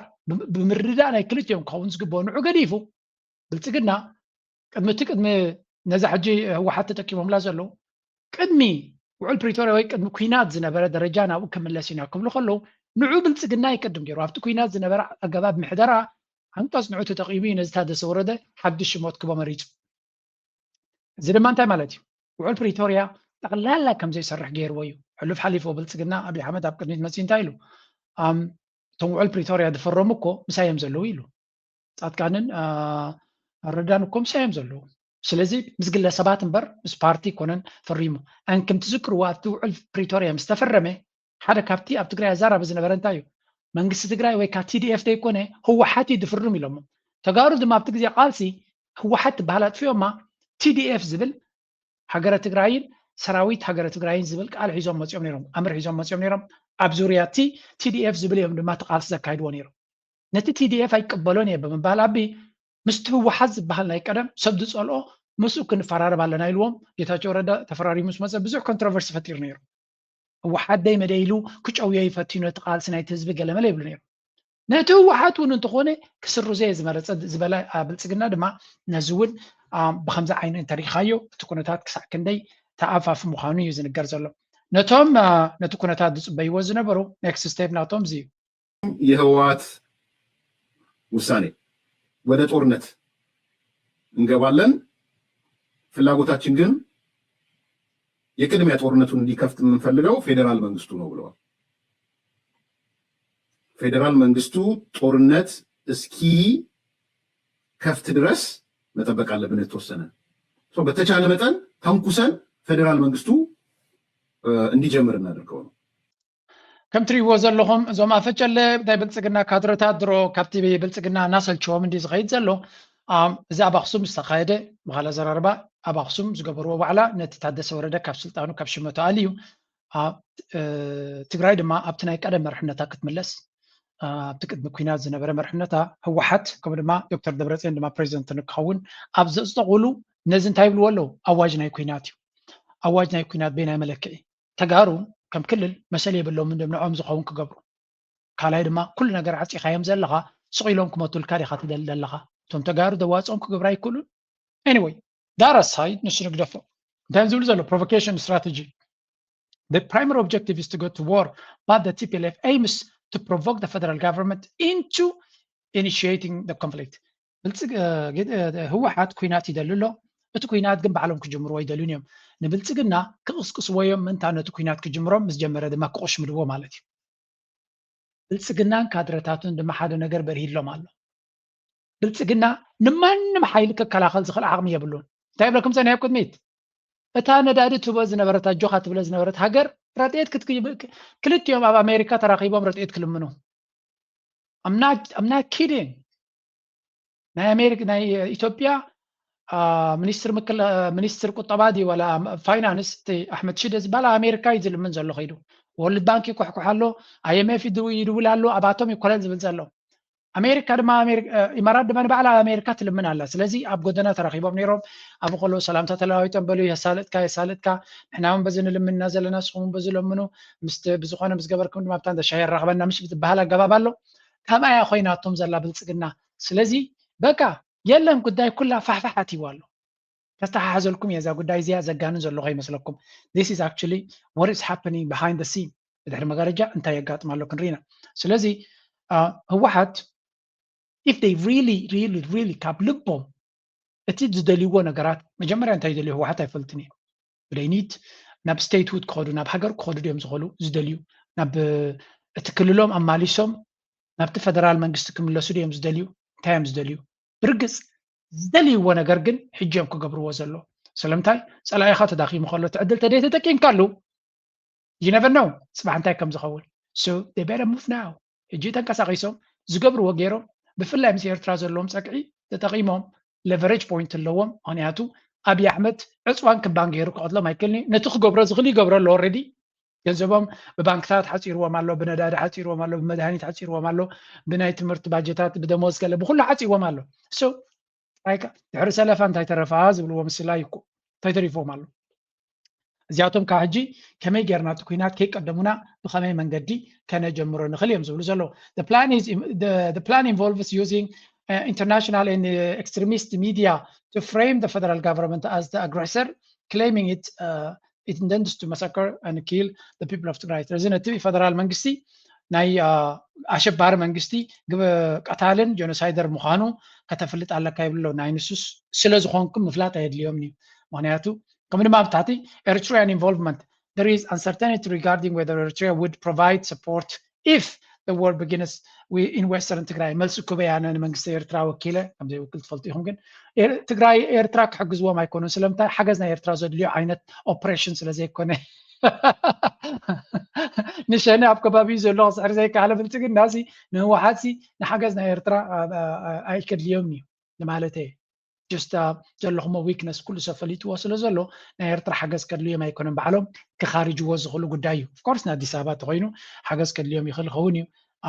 ግን ንሱ ውሳናቶም ኣለዎ ናው ብልፅግና ሓንቲ ካርድ ኣላቶ ፊት ንፊት ንህወሓት ክገጥሞም ኣይኮነን ሓንቲ ካርድ ግን ኣላቶ ድሮ ክጥቀመላ ጀሚሩ ኣሎ እንኮሉ ድማ ኣብ ሓራ መሬት ዝንቀሳቀሱ ሓይልታት ሓይሊ ሰላም ትግራይ ወይ ድማ TPF ህወሓት ንምውጋድ ስጉምቲ ምውሳድ ከም ዝጅምሩ ኣፍሪጦምሎም ላዕለዎት ወተሃደራውያን ኣመራርሓ ናይቲ ሓይሊ ኣብ ዘካየድዋ ኣኼባ ኣብ ዝተፈላለዩ እዋናዊ ኩነታትን ውሽጣውን ከባቢያውን ጉዳያት ትግራይ መሰረት ብምግባር ዘትዮም ውሳነታት ከም ዘሕልፉ ገሊጾሎም ከም ዝፍለጥ ይብል እቲ መግለፂ TPF ኣብ መዋዕል ታሪክ ተጋሩ ካብ ደገ ዝመጽእ ዝኾነ ይኹን ተጻበም ሓድነታዊ ዓቕምታትና ተጠቒምና እናመከትና ክሳብ ሕዚም ህላውና ኣውሒስና ከም ህዝቢ ክንዘልቕ እኳ እንተኻልና ኣብ ጥቅምቲ 2013 ዓመተ ምህረት ብዝተዓወጀም ናይ ጽንታት ኩናት ግን ዘስዕቦ ሕገ መንግስታዊ ግዛኣትና ተቆራሪሱን ህዝብና ካብ መረበቱ ተመዛቢሉን ኣብ ከቢድ ጸገም እዩ ዝርከብ ኢሎም ድሕሪ ከቢድ ናይ ጽንታት ኩናት ድማ ብሓያል ናይ ህዝብን ቃልስን ብኽባር መስዋዕቲ ተጋሩን ውዕሊ ፕሪቶሪያ ክፍረም ተገይሩ እዩ ዝበለም TPF ብመሰረት ውዕሊ ፕሪቶሪያ ዝተጣየሸ ጊዜያዊ ምምሕዳር ትግራይ ካብ ኩናት ወፂኦም ብሰላም ክነብር ዘይኽእል ብኔትወርክን ገበርን ዝጠልቀ ጉጅለ ውልቃዊ ድሌታቱን ንምስኻዕ ክብል ኮርን ልዕሊ ኮርን ዝብል ዘይስሩዕ ውዳበ ብምፍጣር ነቲ መላእ ህዝቢ ትግራይ ካብ ሙሉእ ጽንተ ዘድሓነ ሰራዊት ትግራይ ናይ ሓደ ገበነኛ ጉጅለ መሳርሒ ተገይሩ ጥሪ 15/2017 ዓመተ ምህረት ዝተወሰነ ስሕት ውሳነ ብሓይሊ ብረት ዕልዋ መንግስቲ ፈጺሙ ኢሎም ነዚ ውሳነ እዚ ብምቋምን ኣብ ትግራይ ስርዓታዊ ለውጢ ንምምጻን ኣብ ውሽጢ ትግራይ ኮይንካ ምቅላስ ፍጹም ዘይከኣልን ኩሎም ናይ ሰላማዊ ቃልሲ መማረጭታት ዕጽዋት ብምዃኖም ናይ ትግራይ ሓይሊ ሰላም ክፍጠር ከም ትሪእዎ ዘለኹም እዚኣ እታ ሓንቲ ካርዲ ብልፅግና ክፃወተላ ዝኽእል ካርዲ እንተላ ንሳያ እንታይ ትብልሳ ድማ ከም ትሪእዎ ዘለኹም ነዚኣቶም ክጥቀም ቅድሚ ነዚ ናይ ሓራ መሬት ዝበሃል ዘሎ ሰራዊት ተጠቒሙ እቶም ጀነራላት ሃዲሞም ዝኸዱ ገለገለ ወታደራት ዘለዎ ጻድቃንን ረዳን ዝመርሕዎ ድማ ኣንጻር ህወሓት መጀመርያ ተጋሩን ሓድሕዶም ክባልዕሉ ተቐንዲ ዕላማ ናይ ብልፅግና ስለ ዝኾነ ብኣታቶም እዩ ቀዳማይ ብረት ቀዳማይ ውግእ በዚኣቶም ይኸካይዶ ማለት እዩ ንዑ ንምግባር ድማ ጌታቸው ረዳ መጀመርያ ክምልስ ዝኸኣለ ሰብ እዩ ዘሎ the decision by the central committee of ነዊሕ ፅሑፍ ብእንግሊሽ ነቲ ኢንተርናሽናል ሚድያ ሼፕ ንምግባር ዝተጠቀመሉ ዘረባ ኢና ንሰምዕ ዘለና ኣብዚ ኣዝዩ ነዊሕ ፅሑፍ ንህወሓት ድማ ብትሪ ዝቃወምን ንትግራይ ድማ ኣብ ሓደጋ የትሎ ዝብል ዘረባ እዩ ቁርብ ሳመር እናቱ ክንበኩም እንታይ ዝብል ዘሎ እዚ TPLF rejected the federal government's extension of ነቲ ናይ ታደሰ ወረደ መጋበርያ ናይ ብልፅግና ኮይኑ ስልጣኑ ንክቅፅል ዝገበሮ ነገር ህወሓት ነፂግዎ ኣሎ ይብል ኣሎ and announced plans to reinstate the pre-2020 regional council ስለዚ ንዑ ኣልዩ ነቲ ቅድሚ 2020 ዝነበረ ቅድሚ ኩናት ዝነበረ ኩነታት ናይ ክልል ትግራይ ናብኡ ክምለሱ ምዃኖም ገሊፆም ኣለዉ እዚ ድማ ጽልዋ ኣብ ልዕሊ እቲ ናይ ውዕል ፕሪቶሪያ this move effectively voids the Pretoria peace deal which was meant to undo pre-war political and administrative arrangements and prevent renewed conflict. ስለዚ እዛ ውሳነ ህወሓት ገይርዋ ዘሎ ይብልሎ ማለት እዩ ነቲ ውዕል ፕሪቶሪያ ጠቕላላ ካብ ጥቕሚ ወፃኢ ከም ዝገብሮን እቲ ውዕል ፕሪቶሪያ ናይ ሰላም ዲል ኮይኑ ነቲ ቅድሚኡ ዝነበረ ናይ ኩናት ሃዋህው ፖለቲካዊ ሲስተምስ ኣልዩ መተካእታናት ፈጢርዎ ዝነበረ ናብኡ ይመልሶም ከም ዘሎን ስለዚ እቲ ኩነታት ኣብቲ ናይ ኩናት መድረኽ ይመለስ ኣሎ እዩ ዝብል ዘሎ ጌታቸው ረዳ ትሪእዎሎም ምጥምዛዝ ህወሓት ዝብል ዘሎ ቅድሚ ኩናት ዝነበረ ብልፅግና ናብ ስልጣን ክመፅእ ከሎ ዝነበረ ኣገባብ ናይ ምሕደራ ትግራይ ኣብኡ ተመሊስና ኣለና ይብሎ ስለዚ እቲ ምርጫ ናቶም ኣብቲ ቅድሚ ኩናት ዝነበርናዮ ደረጃ ልክዕ ከም ናይ ካልኦት ክልላት ክልል ኮይና ንኸዶ ዝነበርና ባጀት ድመፀና ዝነበረ ከም ካልኦት ክልላት ድማ ድመፀና ዝነበረ ወላ እኳ ፍልያት ተነበረና ምስ ማእከላይ መንግስቲ ግን ኣብኡ ተመሊስና ኣለና እዮም ዝብሉ ዘለዉ ስለዚ እቲ ኣውቶኖሚ ናትና ከም ክልል ንክንቅፅል ዘለና መሰላት ክንጥቀም ኢና እዚ ማለት ድማ መራሒ ፕሬዚደንት እውን ክሰደልና ፈቃደኛ ይኮንና ማለት እዩ criticism of TPLF the decision is designed as a high risk destabilizing action driven by TPLF's focus on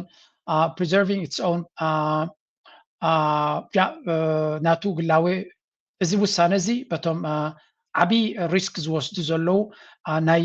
እግርግርን ዘይርቃትን ምንጭ ዝኾኑ ህወሓት ንናቶም ፖለቲካውን ካልእ ረብሓታትን ንምሕላው ዝገብርዎ ዘለው እዩ እቲ ስቃይ ድማ እቲ ነገር ድማ ንተጋሩ ኣብ ከቢድ ሽግር ክእትዎም ዝኽእል ይብል ኣሎ እዚ ድማ ሓድሽ ኩናት ወይ እውን ሓድሽ ጎነፅ ንክጅምር ቅስቀሳ እዩ ብወገኖም ዝገብርዎ ዘለው ነቲ ውዕል ፕሪቶሪያ ብወገኖም ይኣልይዎ ኣለዎ ይብል ዘሎ ብልፅግና ይኣልይዎ ዘሎ ግን ጌታቸው ረዳ ክንምንታይ ሽዩጥ ኮይኖም ዘሎ በዚ ኻትሪ ካብ ኣብን ላዕሊ ሱ ዝቃለሶም ዘሎ ንሱን ጻድቃነ so unilateral abrogation of the post-war order could trigger confrontation between the TPLF regional actors and the federal government ስለዚ እዚ ሕጂ ተፈፂሙ ዘሎ ስጉምቲ ካልእ ሽግር ክወስድ ከም ዝኽእልን ንተጋሩ ድማ ተዛዕበየን ህዝቢ ትግራይ ድማ ከቢድ ፈተናን ሽግርን ስቃይን ከምፃሉ ከም ዝኽእል ኣብ መወዳእታ call to action ፃውዒት ንስጉምቲ ይብል ኣሎ The international community should urgently intervene, send a clear signal of enforceable consequences for violating the Pretoria Agreement. ስለዚ ማሕበረሰብ ዓለም ቅልጡፍ ዝኾነ ምትእትታው ብህፁፅ ምትእትታው ክገብር ኣለዎ ከምኡ ድማ ንፁር ዝኾነ ግብረ መልሲ ወይ ከዓ ናይዚ ዝገብርዎ ዘለው ኮንሲኮንስ ወይ ከዓ ሳዕቤን ከም ዘለዎ ክንገሮም ክኽእል ኣለዎ እዚ ድማ ገዳዲ ክኸውን ገለመለ እዩ ፃውዒት ዝገብር ዘሎ push for implementation of ነቲ ውዕል ፕሪቶሪያ ንክትግበር ድማ ፃውዒት ክገብር ኣሎ ኣበይ ነይሩ ተጋሩ ብዙሕ ግዜ ዶክተር ደብረጽዮን ንቱ ውሓት ብፅሑፍ ብማይክሮፎን ውዕል እቲ ናይ ኣፍሪካን ሕብረት ኣፍሪካ ዋዕላ ክግበር ከሎ ብዝተፈላለየ መንገዲ እጃኹም ሸምግሉና ንዑ ስምዑና ንዝርርብ ድልዋት ኢና ኩሉ ነገር ገይሮም ክሰልጦም ኣይከኣለን ስለዚ ኣይ ቲንክ ውሓት ዝበሃል ኣብ ካልእ ከም ድሌትካ ክትነቕፎ ትኽእል ኢኻ ኣብዛ ጉዳይ እዚኣ ግን ብዙሕ ትዕግስቲ ገይሩ ብዙሕ ፈቲኑ እዩ ስለዚ ከም ትሪእዎ ዘለኹም እዚኣቶም ድማ ኣሕሊፎም ናብ ፍርዲ ወይ እውን ናብ ክሲ ናይ ኣብይ ኣሕመድ በትሪ ኮይኖም ኣብዚ ትሪእዎ ዘለኹም እቲ ጉዳይ በዓል ማርቲን ፕላውት እውን ከብልዎ ከም በድድዎ ይዕሉ ኣለዎ ምክንያቱ ስርሖም ስለ ዝኾኑ ንሳቶም ድማ እዚ ጉዳይ እዚ ሓፍከፍ የብልዎ ኣለዉ ካልእ እቲ ወታደራዊ ቅልፅም ናይ ህወሓት እውን እንተኾነ ናበይ ገፁ ክኸይድ እዩ እንታይ ክገብር እዩ እንታይ ክኸውን ክሲ ስጉምትናቱ ብብዙሕ መንገዲ ክጥመት ዘለዎ እዩ ፋኖ ኣብ ከቢድ ዝኾነ ወታደራዊ ምንቅስቃሳት ኣብ ዘለወሉ ግዜ ሸነ ናቱ ረብሓታት ኣብ ዘሳልጠሉ ዘሎ ግዜ ኣብ ካልእ ድማ ኣቲንክ ሓንቲ ከብስኻልኩም እያ ኣብዚ ኣነስ እቲ ኢትዮጵያ ዝበሃል ስንበርቶ ንምዃኑ ወላ ከም ሃገር ክቅፅል ኢልካ ክትዛረቡን ኣብዚስ እንታይ ኢሎም ኣለዎ እስከ እዚኦም ትሪእዎም ዘለኹም ሓደሽቲ ወታደራዊ ዓቕሚ እዮም እታ ባንዴሮም ገለ ትፈልጥዋ እስከ ንገሩን ኣነስ ናይ ጋቦን ድያ ወላ ናይ በኒን እያ እኮ ክብል ደልየ ገለ ካብዞም ምዕራብ ኣፍሪካ ዘለዉ ሃገራት ትመስል እታ ባንዴራ ኣብዚ እንታይ ኢሎም ፅሒፎም ኣሎ ምስለኩም ጉድ እኮ ረኺብና ንኩሉ ባንዴራታቶም ክንሽምድድ ማለት ከቢድ እዩ ግን ጎረባብቲ ሃገራት ክኾና ዝኽእላ ምዃነን ፈሊጥኩም ድማ ክትንቀቑ ካብ ሕጂ ጎረባብትኩም ተላለዩ ሓደሽቲ ሃገራት ክመፃ ስለ ዝኽእላ for example intensifying resistance the anti-regime struggle is gaining strength across all regions of Ethiopia failure of peaceful politics military struggle has become the only alternative because peaceful platforms are exclusionary favoring insideration and labeling others as radicals or outcasts ስለዚ ኣብ ኢትዮጵያ ረብሓኻ ንኽትሕሉ ብረት ሒዝካ ዕጡቕ ጉጅለ ኮይንካ ግንባር ተመስሪትካ ጥራይ እምበር ብካልእ መንገዲ ስለዘየለ ነፍሲ ወከፍ ነናቱ ረብሓ ንኽተግብር ወታደራዊ ቃልሲ ንኽገብር ይግደድ ኣሎ The resistance is not limited to one group. It includes a diverse coalition of armed movements. ኣብዚ እዋን እዚ ብረት ኣልዒሎም ቆይሞም ዘለዉ ኣብ ቤንሻንጉል ኣብ ጉሙዝ ዝበሃል the Gumuz Democratic Movement allied with the Amhara struggle ኣብዚ ናይ ቤንሻንጉል ጉሙዝ ሓድሽ ግንባር ኣሎ ንሳቶም ድማ ምስ ናይ ኣምሓራ ቃልሲ ዝተሓሓዝ ዘለዎም እዮም ኣብ ዓፋር እንጉሞ እዚ እንጉጉሞ እዚ ኣብ ኤርትራ ዘለውን ይመስለኒ ጌክላለይ ጌጋ እንተለና ኣርሙኒ ኣብ ሶማሊ እቲ ONLF ዝበሃል ኣሎ ኣብ ኦሮሞ OLA እቲ ኦላ ዝብልዎ ወይ ከዓ ኦሮሞ ሊበሬሽን ኣርሚ ኣብ ጋምቤላ AG ግራፕ ዲና ክንብሎን ኣብ ኣምሓራን ትግራይን ድማ ብርግፅ እቲ ኣብ ፋኖ እትኻ TDF ኣሎ ማለት እዩ The goal of the struggle to end the one-sided winner status quo እዚ እጂ ንሪኦ ዘለና ድማ ኢትዮጵያ ኣበይ ደረጃ ትኸይድ ከም ዘላ ንምግንዛብ ዝኣክል ዝግበር ዘሎ እዩ أبدأ جزء دياسبورا مهارات بزوج زي بحر كوفنا بلونا تكداي كما يتقولون رلنا جن مودة تزيد برضو لميت نبحق اليوم مفتوح كم تزغل we don't know تجارد ما كم كالوت زبطات أبي تبي أزلو ربحاناتهم لعل كالوت تنج إلهم زلو يوم إذا نيتقرأي قداي بيناي من قد دكتور دكتور كالوت فدرال ستيتس أبي تبي أنت وحده وكلت لهم ولا الشماويان يغونوا ولا ربحانا يتكلل زي قدس يغونوا جن أب فدرال من قصي وكلت لهم تجارب وكلت يبلهم يس بلصقنا وسيدا بسلطان زوافرهم جتاچو رዳዶ ገሎ ደለውየ ያቶም ግን ንብልጽግና ዘገልግሉ እምበር ህዝብ ትግራይ ዘገልግሉ ይኮን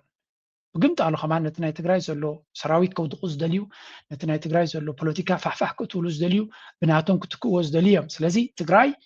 ሃገር ድያ ክልል ድያ ስቲል ወላውን ከም ዴፊኒሽን ውን ዝተረጋገፀ ነገር የለን እዮም ዝብሉ ስለዚ እቶም ኣብ ትግራይ ዘሎ ኩነታት ሪዮም ነገራቶም نبرقص نابيقص نحن كيد نخل انتي كنقبر نخل نزبل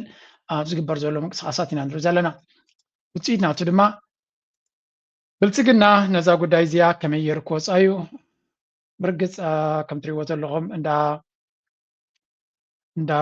جولا برهان جولان اداخرتون نابيقص اميم ابي احمد دما زو كل زمص زلو بمنتاي كغلص فتينيم زبل زلو حنتي زربا يو تزاريب حنت كوي كونتن كن حنتي انا رخيبه زلهم برسودا كاب زربا عدو علي فلتني there was this speech لنقني او حدا بوتا استزاربا ترى ሲሰራ ቅናት ሊኖር ይችላል መትጋት አለመፈለግ ሊኖር ይችላል የገንዘብ ውስንነት ሊኖር ይችላል ይህንን ነገር በአጠቃላይ ውጤቱ የመለካት አቅም ውስንነት ሊኖር ይችላል እንደዚህ ያለውን ጉዳይ ራዕይ ያላቸው ሰዎች ስራውን የሚሰሩ ሰዎች ማየት ያለባቸው በእነሱ ልክ ነው ነማጠቃለያ እንዲሆነኝ እንደዚህ ያለውን ስራ ጠቅለል ለማየትና ወደፊት ለመወንጨፍ የንስርና የቁራን ዝምድና ማየት ጠቃሚ ነው ንስር በባህሪው አርቆ የሚያይ ብዙ ከለሮች የሚያይ በከፍታ የሚበር በከፍታ አቢ አህመድ ታይ ዝብሎም ዘሎን ኢትዮጵያ ንዘለና ሽግር ክሪዎ ስለዘይ ኩሉ ዘለው በቃ ማለት ህጥረታት ዘለና አይሪዎን ይምቲ ንውንጨፎ ዘለና ይራአዮም ስለዘይለ ከም አብነት እንታይ ክበኩም ዝኽልነቶም ተሪፍኩም ዘለኹም ውሕዳት አባላት ናይ ብልጽግና ምኽርናይ ንስሪ ናይ ዝኾነ ይኾና ካልካ ዑፍ ኣሎ መስለን እንታይ ከም ዝበሃል እቲ ክሮዊ ዝበሃል ኣብ ልዕሊ ንስሪ እንድሕሪ እቲ ሓደ ዑፍ ደይቡ ክበልዖ ጀሚሩ ንስሪሲ ኣይዛረቦን እዩ እቲ ኤግል ኣይዛረብን ወይ ከኣልዮ ይፍትን እዩ ንላዕሊ ገፁ እዩ ዝውንጨፍ ንላዕሊ ገፁ እናኸደ ምስከደ ድማ እቲ ኣብ ልዕሊኡ ኮይኑ ክርብሾን ክቕንጥዎን ጀሚሩ ዝነበረ ሕፅረት ትንፋስ ስለዘጋጥሞ ክመውት ይኽእል እዩ ይመውት እዩ ወይ እውን ካብ ዝባኑ ይወርድ ይብል ኣሎ ንሕና ድማ ንላዕሊ ገፅና ንውንጨፍ ኣለን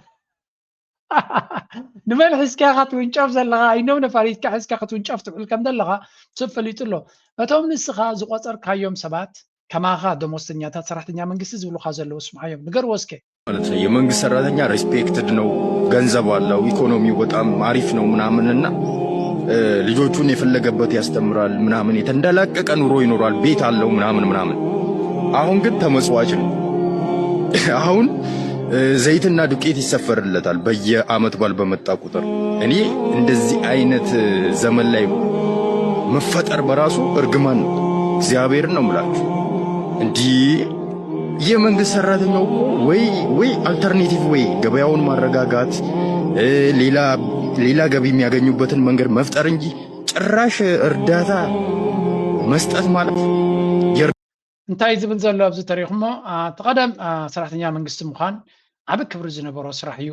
ደቂ ካብ ጽቡቕ ቤት ትምህርቲ ክመሃሩ ይኽእሉ ጽቡቕ ነገራት ክትረክብ ትኽእል ውሑስ ቦታ ኣለካ ውሑስ ሂወት ኣለካ ገለይ ነይሩ ሎሚ ናይ ሰራሕተኛ መንግስቲ ምዃን ማለት ምስኪን ኣይቅኑዕ ስለ ዝኾነ ይዝኸውን እምበር ሰራሕተኛ መንግስቲ ምዃን ማለት መፍትሕ ናይ መንግስትን ብልሽውና ይተዋሂብካ ዘሎ ደሞዝ ኣይኮነ ብብልሽውና ክትብትመለኩም እዩ ዝብል ኢሎሞ ነቶም ካድረታት ናቱ ድኻ ኣባል ናይ ብልጽግና ክህሉ የብሉን ባህላዊ ኣቢሎሞ ጽቡቕ ክዳንን ጽቡቕ መኪናን ጽቡቕ ገዛን ክህልወኩም ኣለዎ ይዝብሎ ብደሞዞም ኣብ ክበፅሖም ዘይክእሉ ይፍለጥ እዩ ስለዚ ብናየት መንገዲ ከም ዝበፅሕዎ ፍሉጥ እዩ እቶም ቁንዓት እዮም ዝህሰዩ ስለዚ ኣብዚ እዋን እዚ ናይ ብሓቂ ዘለናዮ ጉዳይ መግለፂ ዝርከቦ ጉዳይ ኣይኮነን ንብል ኣሎ ነቲ ስራሕ ገዲፍካያ ኣብ ካልኣት ኢኻ እንተደይ ኮይኑ ኣብቲ ዘለና ህይወት ብፍጹም ህይወትካ ክትቀይራ ኣይትኽእልን ኢኻ ህይወትካ ክትቀይራ ኣይትኽእልን ኢኻ ጥራይ ዘይኮነስ ንክትነብር ከማን ከቢድ እዮም ዝብሉ ዘለዉ ስለዚ ዓብ ለውጢ የድልዮ ከም ዘሎ ተዓዲ ብፍላይ እቲ ነቲ መንግስቲ ዘገልግሎ ዘሎ ዘልፅዋይ ድማ ሰራሕተኛ መንግስቲ በቲ ዝረኽቦ ዘሎ ህይወት ክመርሕ ስለ ዘይክእል ዘሎ እንታይ ማለት እዩ ብዝከኣለ ብልሽውና እዩ ዝገብር ብዝከኣለ ክነብር ስለ ዘለዎ ድማ እዚ ባህሊ እዚ ድማ ፅባሕ ንግሆ ክትቅይሮ ኣዝዩ ከቢድ እዩ ብልሽውና ሓንሳብ ኣብ መንግስቲ ምሳእተወካ ከተውፅኦ ይትኽእል ኢኻ እቲ ዝኸበደ ነገር ከተውፅኦ ብልሽውና እዩ ናይ ብልሽውና ካልቸር እንታታት ኢኻ boy it's going to be very difficult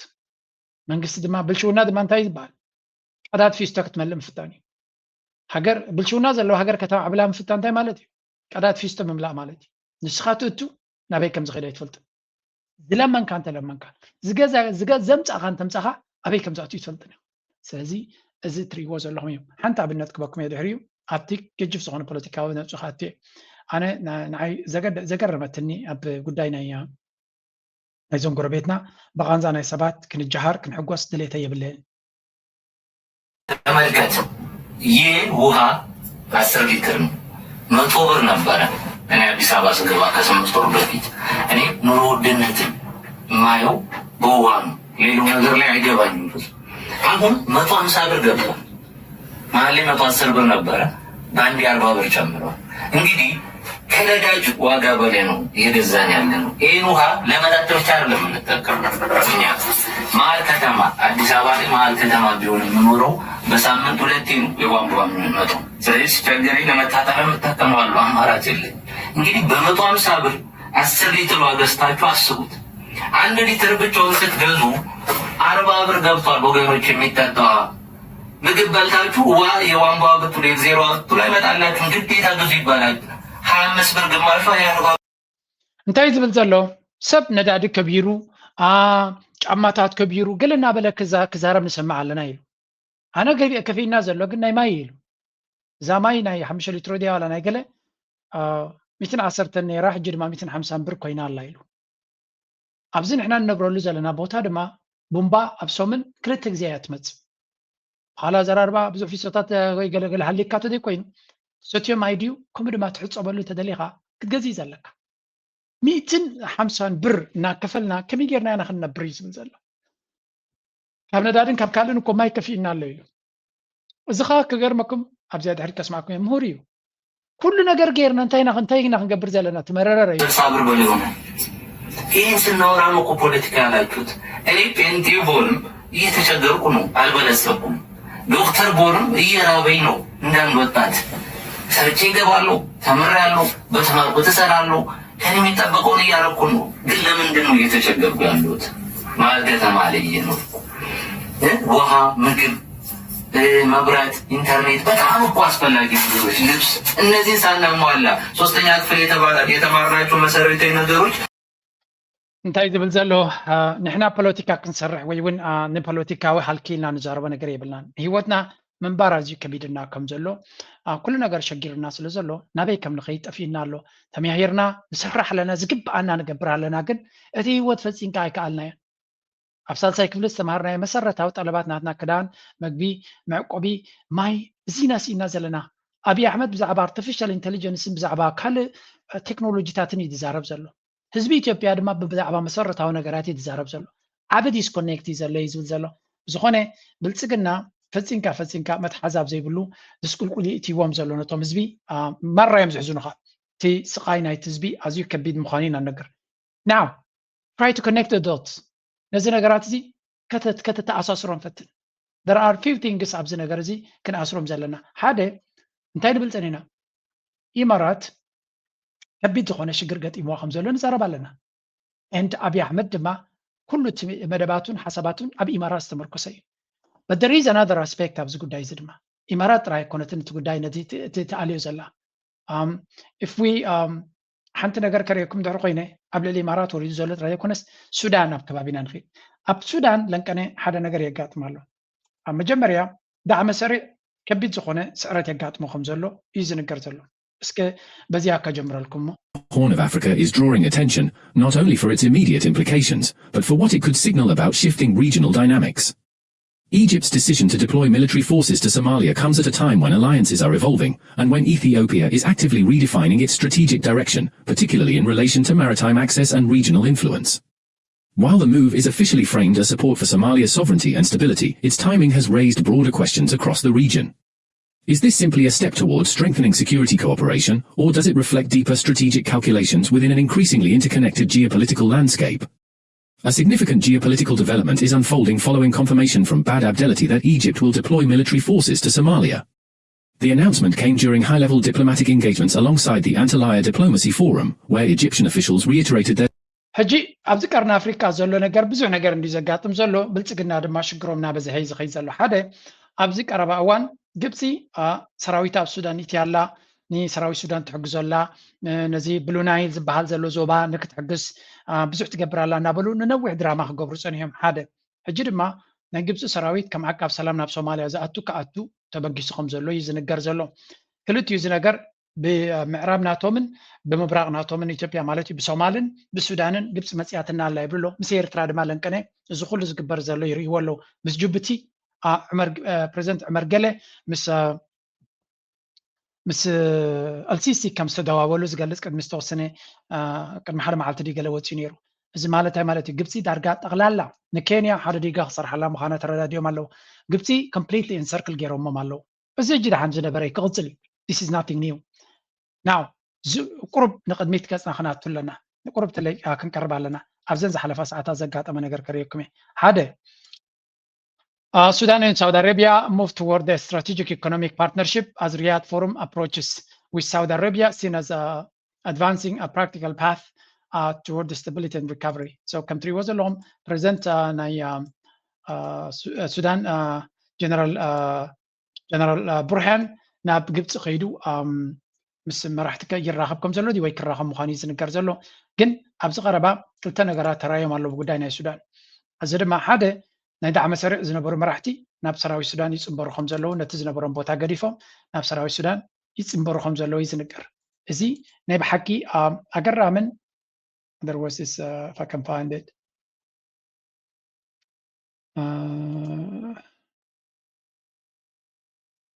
ክረኽባ ይከኣልኩ ንሓነ ካልእ ግዜ ከምፃልኩም እየ እንታይ ኢና ንርኢ ዘለና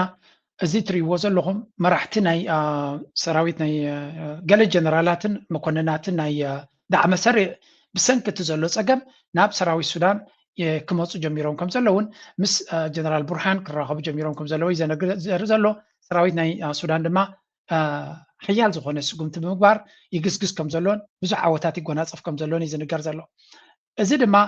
ናይቲ ዝኸይድ ዘሎ ኩነታት እውን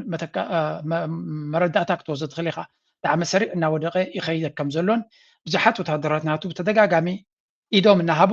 ናብ ሰራዊት ሱዳን ይፅንበሩ ከም ዘለዉ እዩ ዝንገር እዚ ድማ ተስፋ ዝህብ ኩነታት እዩ ሓደ በለለይ that's why ድማ ኣብይ ኣሕመድ ንክሕግዞ ብልፅግና ብዙሕ ነገር ኣብዚ ኩነታት ናይ ሱዳን ኢዱ ዝእቱ ዝነበረ ዝረኣናዮ ካብኡ ዝብገስ ከም ዝነበረ እዩ ዝንገር ሓደ እቲ ካልኣይ ለንቀነ ሓደ ነገር ተራእዩ ኣሎ እንተ እቲ ፀወታ ሕማቕ ፀወታ እውን ክንብሎ ንኽእል ኢና ተመሊሱ ከም ዘሎ ዘርኢ ምልክት እዩ ኣብዚ እንታይ ትርእዩ ኣለኹም መሲልኩም እቲ በይኑ ተነፂሉ ዘሎ ትርእይዎ ዘለኹም ናይ ኢማራት ኣማኻሪ ናይቲ ፕሬዚደንት እዩ አንዋር ገርጋሽ ይበሃል ስዑድያ መራሒ ናይ ስዑድያ ጥቁኡ ከቕርቦ ከም ዘይደለየ ኣብ ቱርኪ እዩ ተገይሩ ነይሩ እዚ ናይ ሓደ ፖለቲካዊ ዲፕሎማሲ ፎረም እዩ ነይሩ ኣብ መንጎ ስዑድያን ስዑድያ ብፀጋሙ ዘሎ ናይ ቀጠር ሚኒስትሪ ጉዳያት ወፃኢ እዩ ናይ ቱርኪ ናይ ጆርዳን ከምኡ ድማ ናይ ግብፂ ትርእይዎ ኣለኹም እቲ ናይ ኢማራት ናብቲ ቦታ እናቐረበ ምስ ከደ ስዑድያ ኣይደለዮ ናብ ጥቁ ክኸውን ናብቲ ይቐርብ እቲ ናይ ኢማራት ድማ ኦልሬዲ ክቐርብ ናብ ስዑድያ ኣይደለየን ስለዚ መኖም እዩ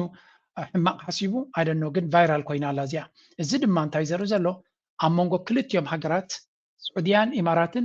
ኩናት ናይ ኢራን ይትማ ኣቢልዎም ዘሎ እምበር እቲ ዝነበረ ቅርሕንቲ እቲ ዝነበረ ዘይምርድዳእ መሊሱ እናገደደ ይኸይድ ከም ዘሎን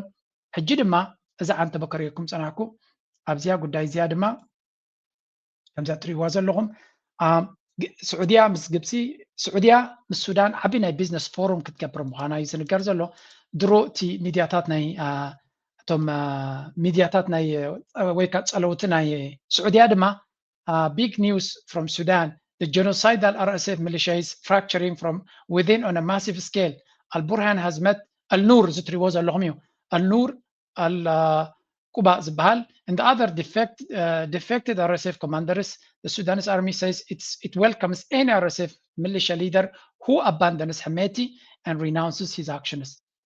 This is a genius act when كانوا بلنا خلينا. زيوم تريوهم زلهم نايدع مسرع بفلاي السلام زبلو زلو كله كابتن مسرتنا نايدع مسرع يزبال.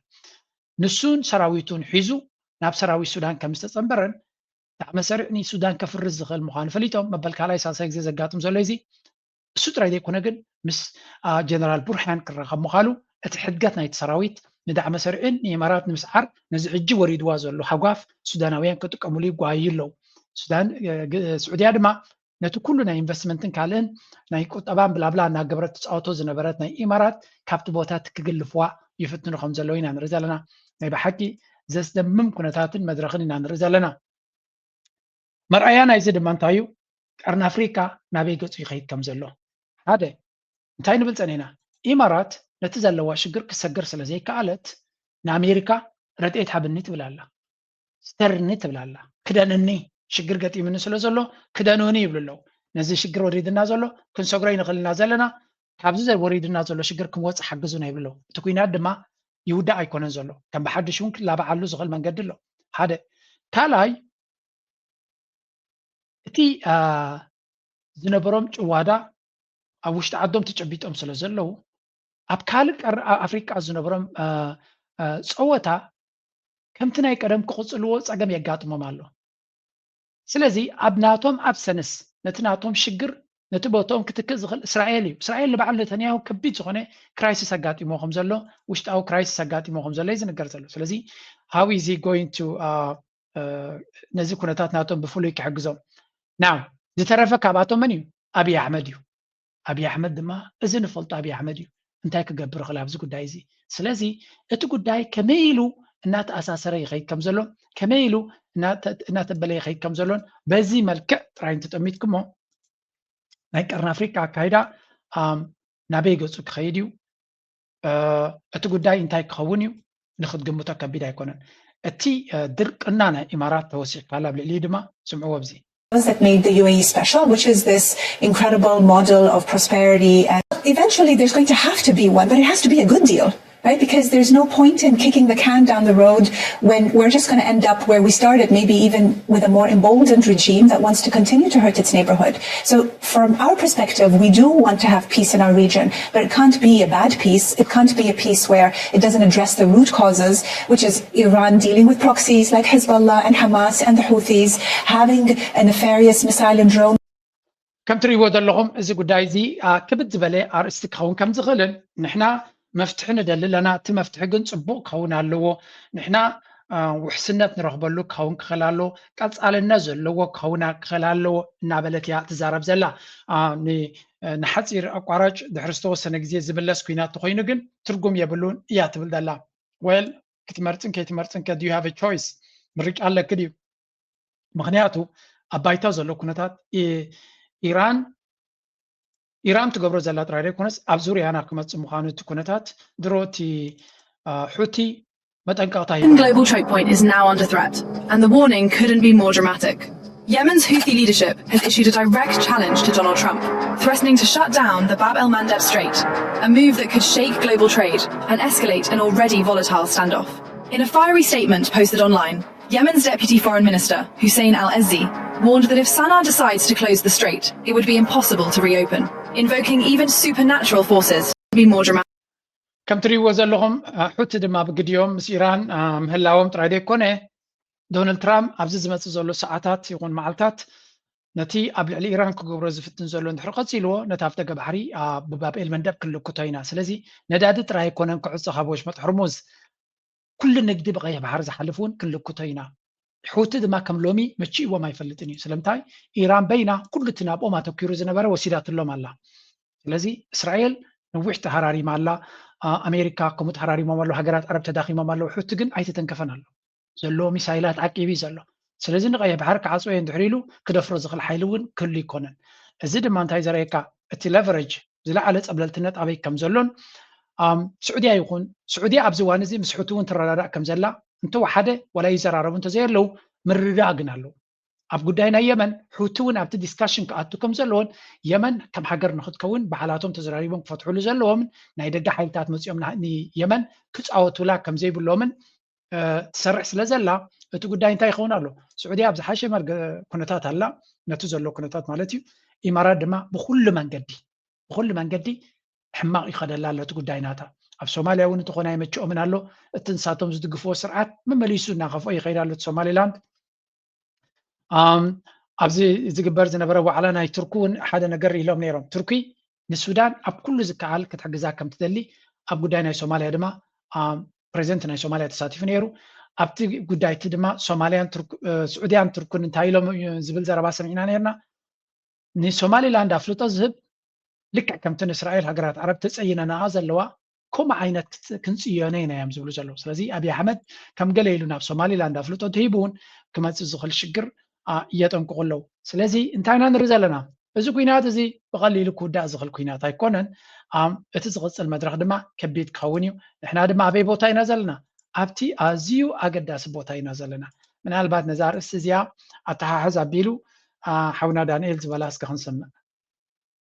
نتوي كأتو تقينا بناتي عيني هذا ساعات الجيو بوليتكس دقدس بزعبا إيرترا انت راخوينو كاب إيرترا وزاخة حانتي أقر داسي تاقر انتايا تقبر صباح نقول انتايا خزي تقبر تقدسنا إثيوبيا مالك هجي زي نقرات زي نعنا خمي يربح إثيوبيا وان كما يربح اندار أنا نعنا خمي يقود إثيوبيا وان كما يقود اندار أنا أو نعقنا اتقندي قدامنا كوهابا زقبوي بحلاي لمن تايخو من بلد الله إثيوبيان تي أكايدانا إثيوبيان يو محجوي قرم ناسنتنا زخل عنا مقدي نحن ناسنت أيوقع سلامن زخل حالة من سياتنا حزبنا كتبانا نقالبون كله جهة تحيز دولو بسانك إثيوبيا حجون كساب كابو دارقاي وصانا كبحالي زخل حجخة زخلو مقلبات مصرنا زخلو حوس وست بلدالو موداتونا بي قصخم زي فلز عينوتو قن توددر كون تقبو مالتيو كما غيرناينا صباح نغو كابزي ناي كل غزي جهود حزنا مقدنا إثيوبيا كل غزي اتي جيوبوليتكس ونعاتهم نحسا هكز نحساب نعنا نحجز كنفات مص قدنيو ግን እዚ ሁሉ ዓመታት ንሳቶም ነትኹነታት ነቲ ሃዋህው ናይ ዓለም ኩሉ ግዜ ዝተቐሪቦምሉን ኣድቫንቴጅ ወሲዶምሉን ስለ ዝፀንሑ እሞ ንሳቶም ከም ኦፍኮርስ ብዙሕ ህዝቢ ዘሎ ዓበይ ሃገር ገለ ብዙሕ ኣድቫንቴጅ ዘለዎ ኣባና ማለት እዩ ጥቃና ምሳና ወላት ይርካ ሕጂ በዛ ዓይነት ዝረአ ከሎ ግን ኦኬ እንታይና ንብል ዘለና እንትብሉ ዘሎ ደሚሩ ተደማሚሩ እቲ ተንካሎት ሃገራት ነናተን ደገድሰን ደጋጭወን ደባእሰን ደተዓረቐን ክህልዩ ንሕና ግን ብዓይኒ ኣባናን ኢትዮጵያ ክትገብሮ ጎኒ ጎኒ ከዓ ንኢትዮጵያ እውን ከመይ ገይሩ ፀልዎም ምክንያቱ ንዓቶም ዝያዳ ኣርቢሕዎም ዓብሊሎም ሓይሎም ነቲ ኩሉ ኣባና ዘለዎ ጥሙሓት ኣብይ ኣሕመድ ከተግብረሉ ድኽእል ሓይሉ ድህቦ ነገራት ክህሉ ክእል ዶ በቲ ሓደ ወገኑ ከዓ እዚኣ ርእሲ እዚኣ ኣብ ድሕሪት ክምለሳ እየ ምክንያቱ ብዛዕባ እዚ ናይ ኢንቨስትመንት ዘሎ ኩነታት ናበይ ክኸይድ ምዃኑ ፅኒሕልና ክንሪኦ ኢና ካብ ቅድሚ ምውፃእና ግን እቲ ናብ ኩነታት ናይ ኢትዮጵያ ክንምለስ ምክንያቱ ኣብ ቀርኒ ኣፍሪካ ዘሎ ኩነታት ኩሉ እቲ ከባቢ ድስቁልቁል ዝበለ ኩነታት ምዃኑ ኢና ንሰምዕ ዘለና እዚ ኸ እንታይ እዩ ብፍላይ ናይ ግብፂ ምንቅስቃሳት ኣብ ቀርኒ ኣፍሪካ ንብልፅግና ሃይሊ ኢንሰኪር ከም ዝኾኑን ስጋት ከም ዝስምዖም ገይሮሞም ኣለው ኢትዮጵያ ብነብሱ እቲ ብልፅግና ግን ፀገሙ ኣብ ውሽጡ እዩ ዘሎ ገለ ካብቲ ፀገሙ ንስማዕ አብይ አገዛዝ ምንድን ነው ምን ይመስላል የሚለው ነው ዛሬ ምነግራችሁ ግሪቶውን አንስቼ ማን ነው ምን ይመስላል ስርዓቱ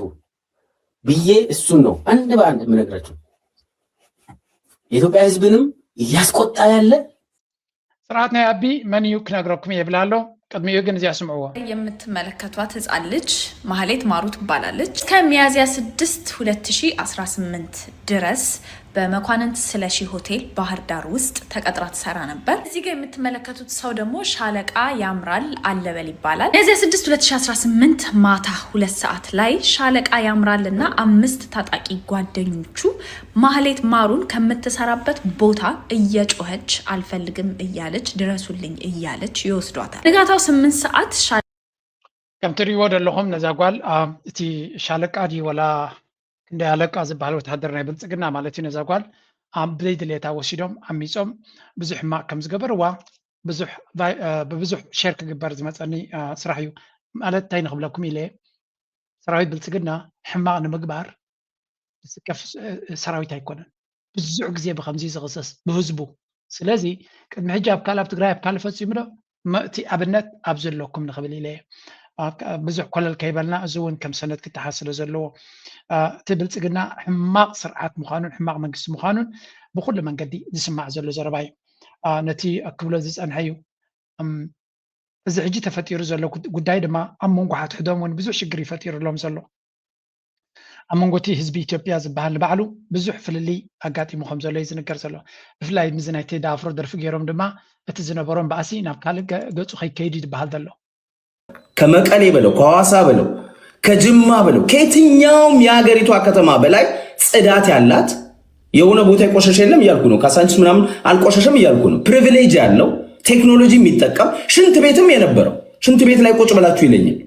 ልክ አዲስ አበባን በቃ በሙሉ ሜዳው በሙሉ ሽንት ቤት በሽንት ቤት እንደነበረ መጀመሪያ እኛ ሽንት ቤት መጠቀምኩ ስለምንችል ነው። ጫካ ውስጥ ነበር የምትጸዳዱት። ሽንት ቤትም እንኳን ነበርባችሁ። እኛ with the privilege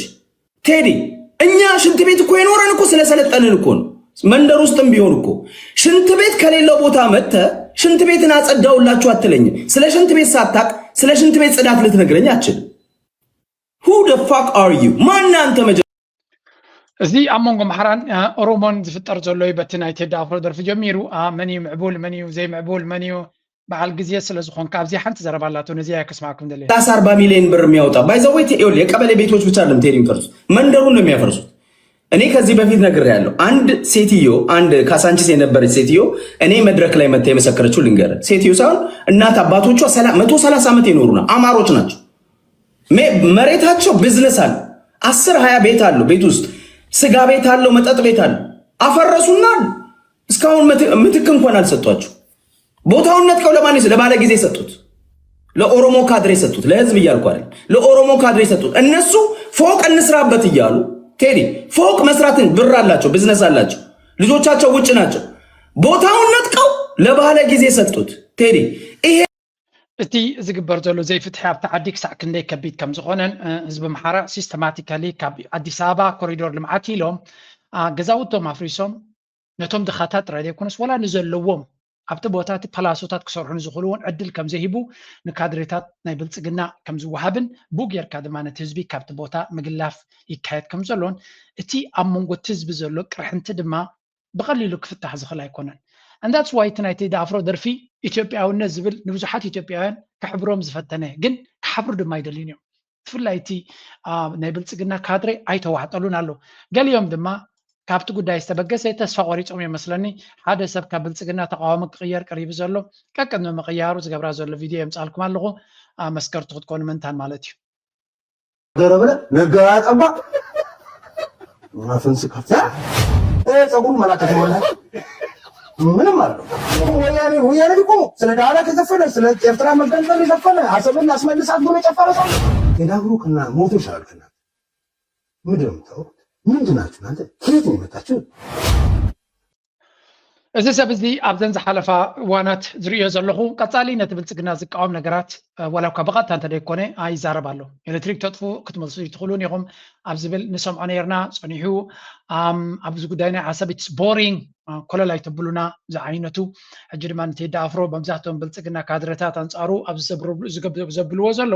ንቴዲ ክድግፍ ፍትና ኣሎ። ስለምንታይ ከምኡ ገብር ኣሎ እንድሕር ኢልካ ድማ ኣብ ሚድያ ክነብር እንድሕር ኮይኑ ብልፅግና እንተደጊፍካ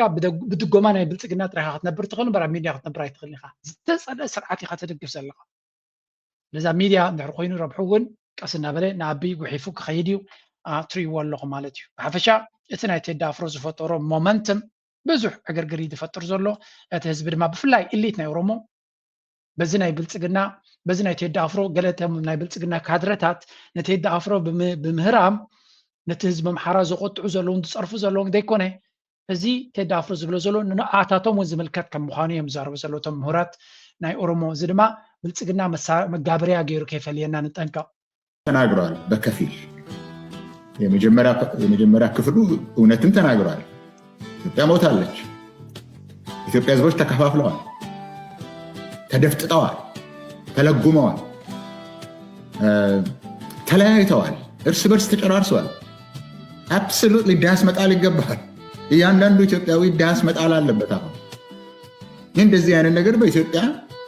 ታሪክ ውስጥ ከምትሪዎ ዘለኹም ተደርጎ አይታወቅም። እንዲህ አይነት ጭቆና ታይቶ አይታወቅም። እንዲህ አይነት ሌብነት ታይቶ አይታወቅም። እንደዚህ አይነት መገዳደል ተደርጎ አይታወቅም። ኢትዮጵያ ከምዚ ሕጂ ሕማቅ አጋጢሞ አይፈልጥን እዩ ዝብል ዘሎ ፕሮፌሰር ህዝቅኤል። ስለዚ ዳስ ሓዘን እንትከል እንተተባሃለ ሓቅን እዋኑን ነቲ ሕጂ ዝምጥን ደርፍን ዘረባን እዩ ዝብል ዘሎ። ኢትዮጵያ ከምዚ ናይ ሎሚ ሓትሕታት ጨቃኺና ኣይትፈልጥን እያ። ከምዚ ናይ ሎሚ ሽግር ወሪድዎ ይፈልጥን እዩ። ከምዚ ናይ ሎሚ ስርቅን ምትላልን ነጊሱ ይፈልጥን እዩ። ከምዚ ናይ ሎሚ ስርዓት ነቲ ሃገር ኣብ ምፍርራስ ዝተጓየየ የለን። ስለዚ ናይ ብሓቂ ታነይ ቴዲ ኣፍሮ ትክክል ነቲ ኩነታት ነቲ ዘለናዮ ፀገም ትትንክፍ ደርፊ ስለዝኾነት እዮም እቶም ብልፅግና ፀሊኦማ ዘለውና በለይ ዝዛረብ ዘሎ። እታ ደርፊ ድማ ኪኖ ደርፊ ኮይና ዳርጋ ብፍላይ በቶም ኣምሓራ ናብ ፅላለ ገፃ ክትወስዶም ደልያ ኣላ። ዳርጋ ኣብ ዲያስፖራ ይኹን ዋላ ኣብቲ ኣምሓራ ዳርጋ ነፍሲ ወከፍ ትካል ንዑዩ ዝኸፍት ዘሎ እዮም ዝብሉ ዘለዉ። ኣብቲ ክልል ኣምሓራ እምበር ኣብ ኣዲስ ኣበባ እኳ መዓት ቁፅፅርን መዓት ባእስን እዩ ዝፈጥር ዘሎ። እዚ ድማ እቲ ህዝቢ መሪርዎ ስለ ዘሎ መተንሲኢት ደወል ኮይናቶም ኣላ። ካብዚያ ናበይ ክቕፅሉ እዮም ንዖም ዝምልከት እዩ። ግን ኩሉ ሰብ ነታ ደርፊ በብናቱ መንገዲ ክትርጉማ ይረአ ኣሎ። ናይ መወዳእታ ነዚ ናይ ኢትዮጵያ በዚያ ገይረ ክሰግሮ እየ። ባለፈውን ከነጋስ ንዋይ የኦሮሞ ህዝብና ኦሮሚያ ያለ ህዝብ በሁለት መልኩ የተጎዳው። በአንድ ወገን አብይ በፈጠረው ጦርነት እየተወቀጠ ነው፣ እያለቀ ነው፣ እየረገፈ ነው። በሌላ ወገን ደግሞ አብይ ኦሮሞ ጉያው ተወሽቆ በኦሮሞ ህዝብ ከሌላው ጋር በሚያደርገው ግጭት ጠላት በየጎኑ አብዝቶበታል። ህዝቢ ኦሮሞ ብሰንኪ አቢ ብክልተ መንገዲ ተበዲሉ እዩ ዝብል። በቲ ሓደ ኩናት ቅድሚ ኩሉ ህዝቢ ኣብ ኦሮሞ ይጀሚሩ ናይ ብልፅግና ኩናት ናይ አቢ ክሳብ ሕጂ ድማ ብኩናት ምስ ተጨፍጨፈ ኢሉ።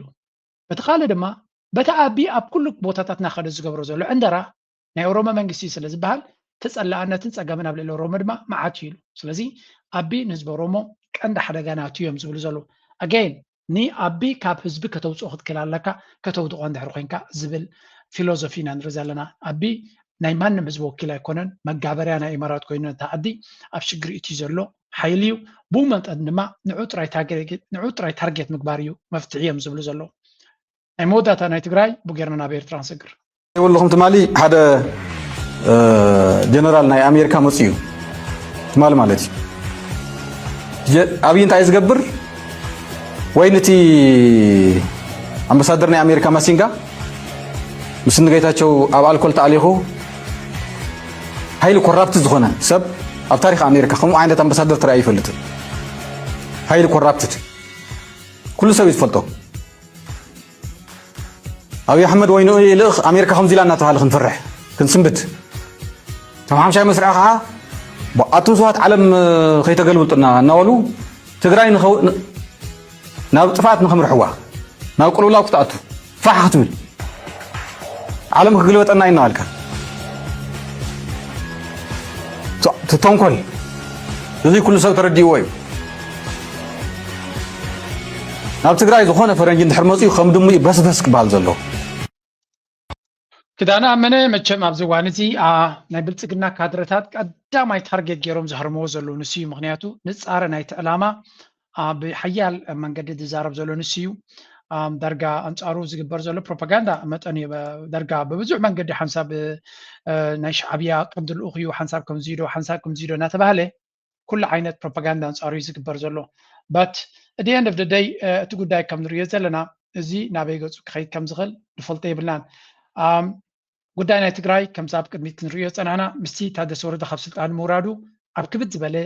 ቅልውላዋት ከም ዘሎ ንፈልጦ እዩ። ሓትን ንሰላም ፅንቃቅ ዕድል እውን እንተሃልዩ ብዝብል ዋጋ እናኸፈሉ እውን እንትኾነም ዘፅንሕዎ እምበር መንግስቲ ኢትዮጵያ ካብ ፅባሕ ምፍራም መቲ ስምምዕነት ብግልፂ እናጠሓሶ ብምፅናሕ ሙሉእ ንሙሉእ ካብ ዘፍርሶ ፀኒሕ እዩ ኢለ ኣሎ ህወሓት። መቐፀልታ እዚ ተግባር ድማ ፃንሒት ግዝያዊ ምምሕዳር ትግራይ ነቲ ስምምዕነት ብምጥሓስ ካብ ተሳትፎን ኣፍልጦን ውድብና ህወሓት ወፃኢ ቅድሚ ስምምዕነት ፕሪቶርያ ዝወፅእ ሕጊ ብምጥቃስ ብበይናዊ ውሳነ ከም ዘናውሖም ብዕሊ ገሊፆ ኣሎ ዝበለ ህወሓት በዚ መሰረት ማእኸላይ ኮሚቴ ህወሓት ህወሓት ካብ 7 ክሳብ 8 ማይዛም 2018 ዓመተ ምህረት ኣብ ዘካየዱ ስርዓ ኺባም ኣፈጻጽማ ስምምዕነት ፕሪቶሪያ ህልው ኩነታትን ብዕምቆት anyway ከምዛ ትሪእዋ ዘለኹም ህወሓት ናይ ኣብቲ ናይ መወዳእታ ደረጃ እያ በፂሓ ዘላ ትውሳነ ማለት እዩ ካብዚኣ ንድሕሪት ክትህልይ ትኽእልኒ እያ ምክንያቱ ንቅድሚት ጥራዮም ክኸዱ ዝኽእሉ because it doesn't even allow you ንድሕሪት ገጽካ ክትምለስ ኩነታት and yeah I mean this is going to be consequential ብሉ ክብድ ዝበለን ወሳንን ደረጃ ኢና ዘለና ናብ ኤርትራ ገጽና ንመለስ what is going on ኣብ ኤርትራ እስከ በዚያ ንጀምር ክልተ ነገር ከሪየኩም እየ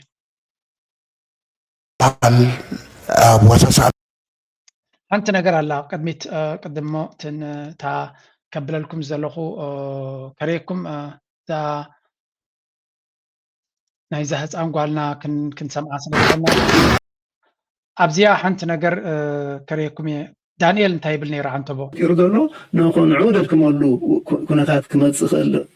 ይኽእል ዶ ከምኡ እንተደኣ መጺእ ከዓ ኤርትራ ነዛ ተረኺባ ዘላ ዕድል ከመይ ጌራ ኣብ ረብሓታት ተቐምጠሉ ትኽእል ኢና ትንክፍ ከነብል ኢና ሞ ናብ ወፅና ንኸይድ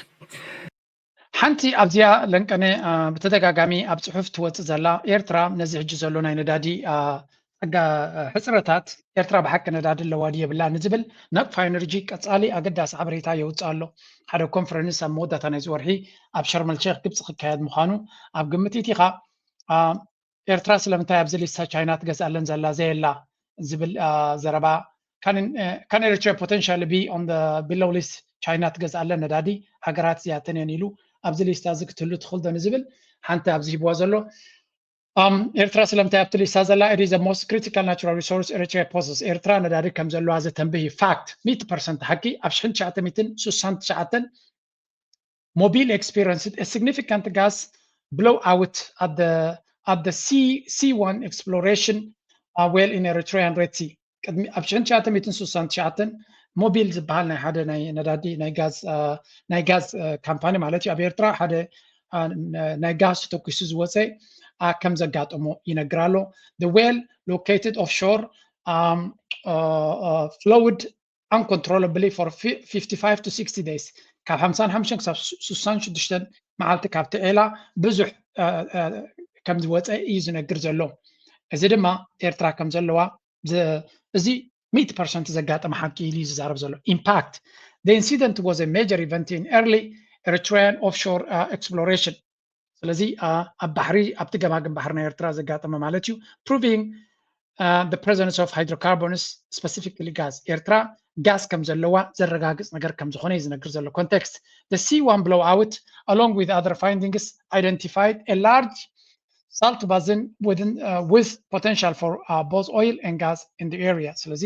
ከም ትሪእዎ ዘለኹም እቲ C1 blowout ዝበሃል ዘሎ መተንብሂ ናይ ሓደ ጋዝ ኣብ ኤርትራ ከሉ ከም ዝኽእል ከምኡውን ነዳዲ እውን ክህልዋ ከም ዝኽእል ዝገልጽ ሓበሬታ እዩ ይግበረልና እስኪ ይግበረልና ኢልኩም ጸሎት ግበሩ